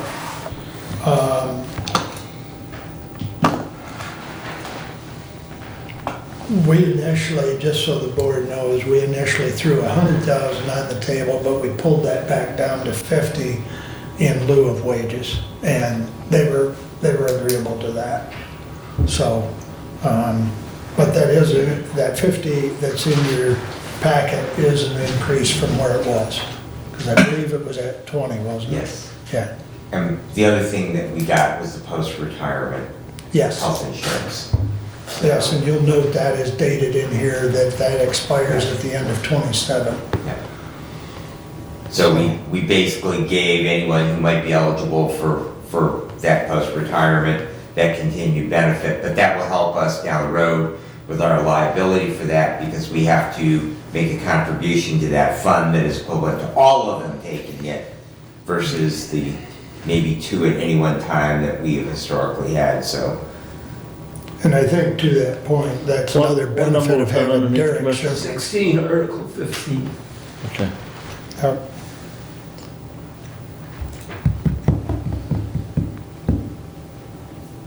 All right, I've pointed out you got anything else? Yeah. Anybody have any questions? Please roll call. Commissioner Collins. Yes. Commissioner Wiley. Yes, Commissioner Benzing. Yes. Commissioner Leininger. Yes. Commissioner Ingles. Yes. I didn't hear your vote, Brent, I'm sorry. I said yes. It was- Yes, okay. I just wanted to make sure that it was a 5-0. Thank you very much, gentlemen. All right, moving right along, we have a resolution, whoops, get out of the way there. Too many things popping up.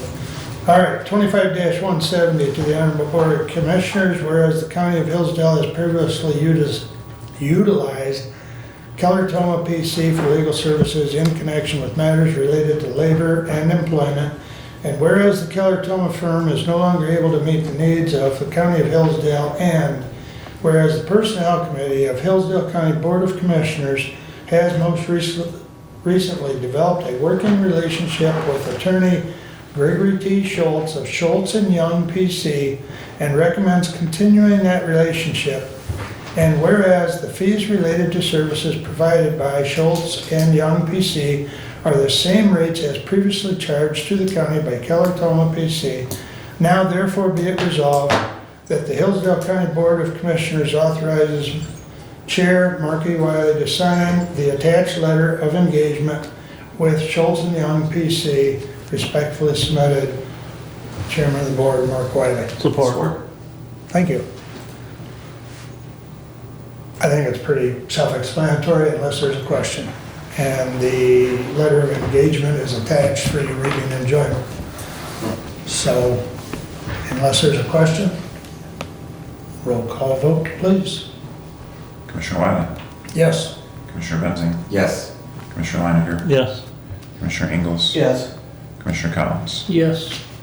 Passes 5-0. As a sidebar note, the other member of, and I believe there's another attorney, but he's strictly an associate and not part of the name, but the other attorney, her name, first name's Beth, and we have had opportunity to at least virtually meet her. She also specializes in labor law and comes quite highly recommended by Greg. So just to fill in the blanks, if you will. That's all I have for action items. Department head meeting. as Brad indicated earlier, was very well attended. And I kind of talked about IT for a minute myself, and I wanted to express to you folks, because David and I had quite a lengthy discussion about it. I had an email show up on my, or not an email, excuse me, it was actually a text message, and it actually had to do with one of our vendors. I actually don't remember now, but it was, Dave checked it, the phone number, the address, everything looked as authentic as could be. I did not touch it. I sent it to him because just something about it showing up on my cell phone was a little bit concerning. And he said they are doing a lot of this now, but he was able to find, and he showed me now, and I've deleted it of course, but he showed me where the kind of the thread was that to recognize that it was not what it, but because my phone is linked to the iPad, he was concerned that it was searching both. It was nowhere, we could not find it on my iPad at all. So, but since they're linked, just be aware that they are ocean fishing, whatever you want to call it, but they're out there strong as all get out. So, and then he talked about buying some laptops,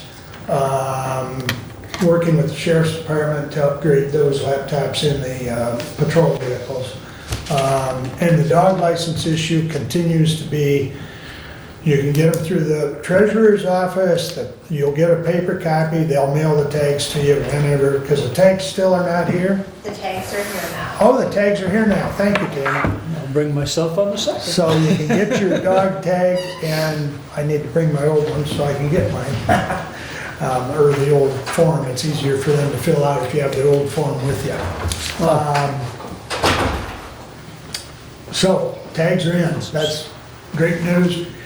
Dave did indicate it that the system, as far as being online, should be online by March. So we'll see on that. Let's see. Back here. Oh, okay. Thomas reported on the 800 project, much as Brad did earlier. I'm trying to find, there was one other thing. Oh, the sheriff reported that starting in January, we will have 24-hour service. The state police will be covering 2 a.m. to 6 a.m. on Sundays. Am I correct? See that Jackson County lost, yeah, that's correct. Okay. And Jackson County lost how many deputies? 8, I think he I said. think he said 8. I think he said 8. I didn't jot that down. What's that? MSP or Washington, they went, I think they went to another county. Yeah, I think there might have been 1 or 2 that went to MSP, but I think the the majority went to another county. majority went to another county. So we're not the only ones that, suffer that blow, but, let's see. Oh, Leanne made the comment that she thanked, for the CPR training, and so evidently she was one of those that attended. There is another one, TBA at this point, but, let's see. Matt talked about being a busy year. The M99 project is complete, and the Litchfield project is on hold for a variety of reasons, but they'll continue that in the spring. And I think Brad reported that we hired a new court reporter in circuit court. Her name is Amy. Some of you may, I don't remember who all was at I know Brad and I were at the Christmas party, but she was in attendance. So some of you may have met her then. Chris Schoenauer had been helping. Her last day was earlier, I think her last day was Friday, or maybe it was yesterday. But anyways, She's still available if we need her. Tamara was, or, not Tamara, who's the other court reporter? Here. Tara, thank you. She was assisting Amy yesterday because Amy's still learning a little bit, so district court was a little short-handed yesterday again. But there was an article that Corey Murray did on the family track thing that the judge has been working on and had a celebration last Tuesday. I don't know if anybody was able to attend. I know I was out of town. Heard they had a good turnout. 80-plus Yeah. kids. Yeah. Yep, it Yeah. was very good Yeah. turnout. So big thanks to the Community Foundation for providing the funding. The kids all got gifts and And they were all sugared up by the Yeah, time they left yeah. the courthouse. It was a very nice event as reported by the judge. Yep. And Corey did a nice story on it. I saw it and then I couldn't find it again. So I've reached out to him to send it to me because the judge would like to see it. So Chelsea asked about Marshall's. Marshall's is coming to town. They're just not open yet. They're in the, the Kroger Plaza. Yeah, signs and banners are up. Yep, absolutely. You are correct. You can send those. That's it on that. Let's see, where's my notes here? Couple other quick things. I took time yesterday to grab some calendars at Hillsdale County National, and then I told Abe I'd distribute them. So I got a chance to see a lot of employees yesterday, at least in the courthouse and the annex, and distribute calendars. And the question came up more than once about whether or not we are working on the 26th. Now, unless you're taking a vacation day or a PTO day or whatever, you're supposed to be at work. President Trump declared it a national holiday. However, that is not something he can do, according to what I got from Mac, and I'll send it out to everybody. Derek Maylott sent me something that national holidays can only be approved by Congress. So I'll send that all out to y'all for your reading enjoyment. So everybody that's listening, please show up for work on the 26th. Sorry. And unless you are using sick, if you have sick time, If you're taking the day off, that's your prerogative. Vacation time or personal time? Right. So, so that question is answered, everyone. And I will send it out to you. And Derek sent me a message here about Mission Square somewhere. Okay, let me read this. And this is really, and Derek said it's always pretty well attended. And so people need to sign up for it. Gordy Neesmith from Mission Square will be here on January 15th and the 16th for individual meetings with employees to review your retirement targets. There will be an electric sign-up sheet available soon for employees to secure time slots. He does not indicate. I would almost guess it's probably gonna be on ADP. Wouldn't that be a safe bet, Brent? Or, The sign up, yeah. that I don't know. I guess, I did ask him if it was gonna be on a message of the day. So I guess my shout out to the employees would be is keep an eye on message of the day for the sign up.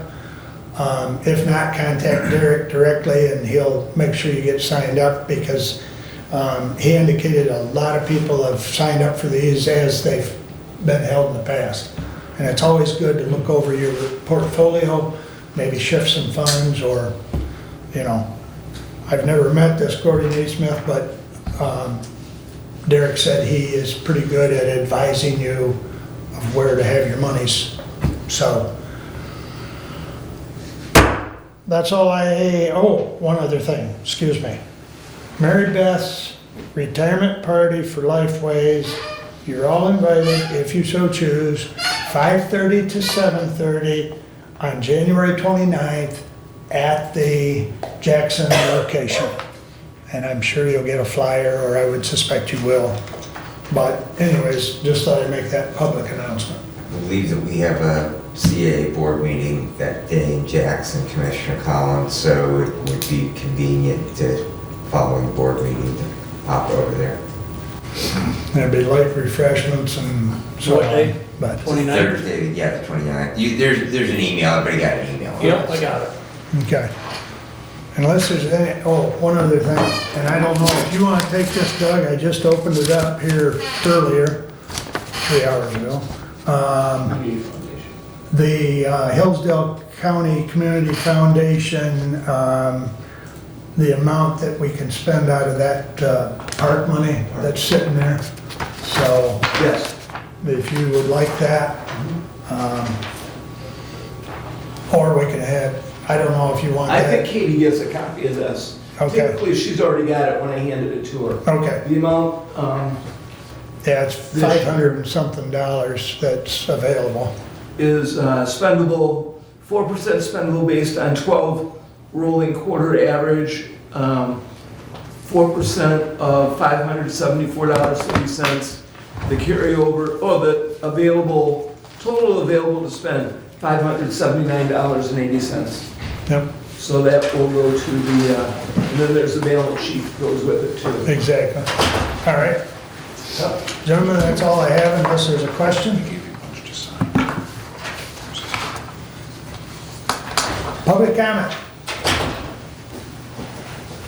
Aaron, how are you? Good, how are you? Good. Erin Christie, Drain Office. I just want to make the comment that the Drain Commissioner has been trying to get our maintenance staff higher pay for years, and we can't do that. We have to follow the pay scale, we have to stay consistent, and it doesn't seem like that's what we're doing now. So hopefully our guys can be more in line with what their job requirements are in their pay for next year. That was my comment. Thank you. Thank you. Have a Merry Christmas. You too, thanks. Anyone else wish to comment? Did we lose? Yeah, we lost Sandy. Nicole, you got anything? No, sir. Tamara? No. All right. Public comment is closed. Additional business. This is our last meeting of 25. Thanks, Commissioners, thanks to the public. We had a very productive year, I think, in 25. Merry Christmas. Happy, healthy, and prosperous 26. Thank you. Brad? Did want to point out that in the budget we passed that we did lose a position out of emergency management. It was a half-time position. Just want that to be known that that was not funded. It was funded in the 2025 budget. It was not funded in the 2026. And just to each and every one of you, Merry Christmas, Happy New Year. And I look forward to working with all of you in 2026. I'm going to follow you today just simply because it tag teams with your comment about that assistant position. We had a position part-time for the commissioners, was in the budget for a number of years. It went away and we have never gotten it back. So when positions disappear, the likelihood of their return is remote. So, thank you. Brent? Additional business? Just wish everybody a very happy and Merry Christmas. May you remember the true meaning of the reason for Christmas in this country. And a very happy New Year. See everybody on January 2nd for that organizational meeting. And in regards to that position was eliminated out there. I believe if you go back and listen to Commissioner Bensing's argument for making the director position full-time in November of last year, his comments are that when that individual that was in that part-time position retired, that one way to pay for the increased full-time director was to eliminate that position. So that's what the budget did. Very good. Kevin? Wish everybody Merry Christmas and Happy New Year. And that's all I have. I don't know if it's going to be rerun again, but a couple nights ago, to your comment about the true meaning of Christmas, Kevin Costner had a 2-hour special, and it was quite interesting, especially the comment about the number of Christians across the globe. And if you get a chance, if it's on again, take the 2 hours and watch it. I was actually hoping it was more than 2 hours, because it was pretty well done. I take it you watched it, I Doug? did, we watched Yeah. most of it, yeah. So it We was had, pretty well. you know, flipping around, we found it, and we stayed, and we did watch, yeah. Well, that's actually how I came across it, because I'd been watching something else, and then that started on, and I'm like, let's watch this. So, is there anything else, gentlemen? Merry Christmas and Happy New Year to all. We are adjourned.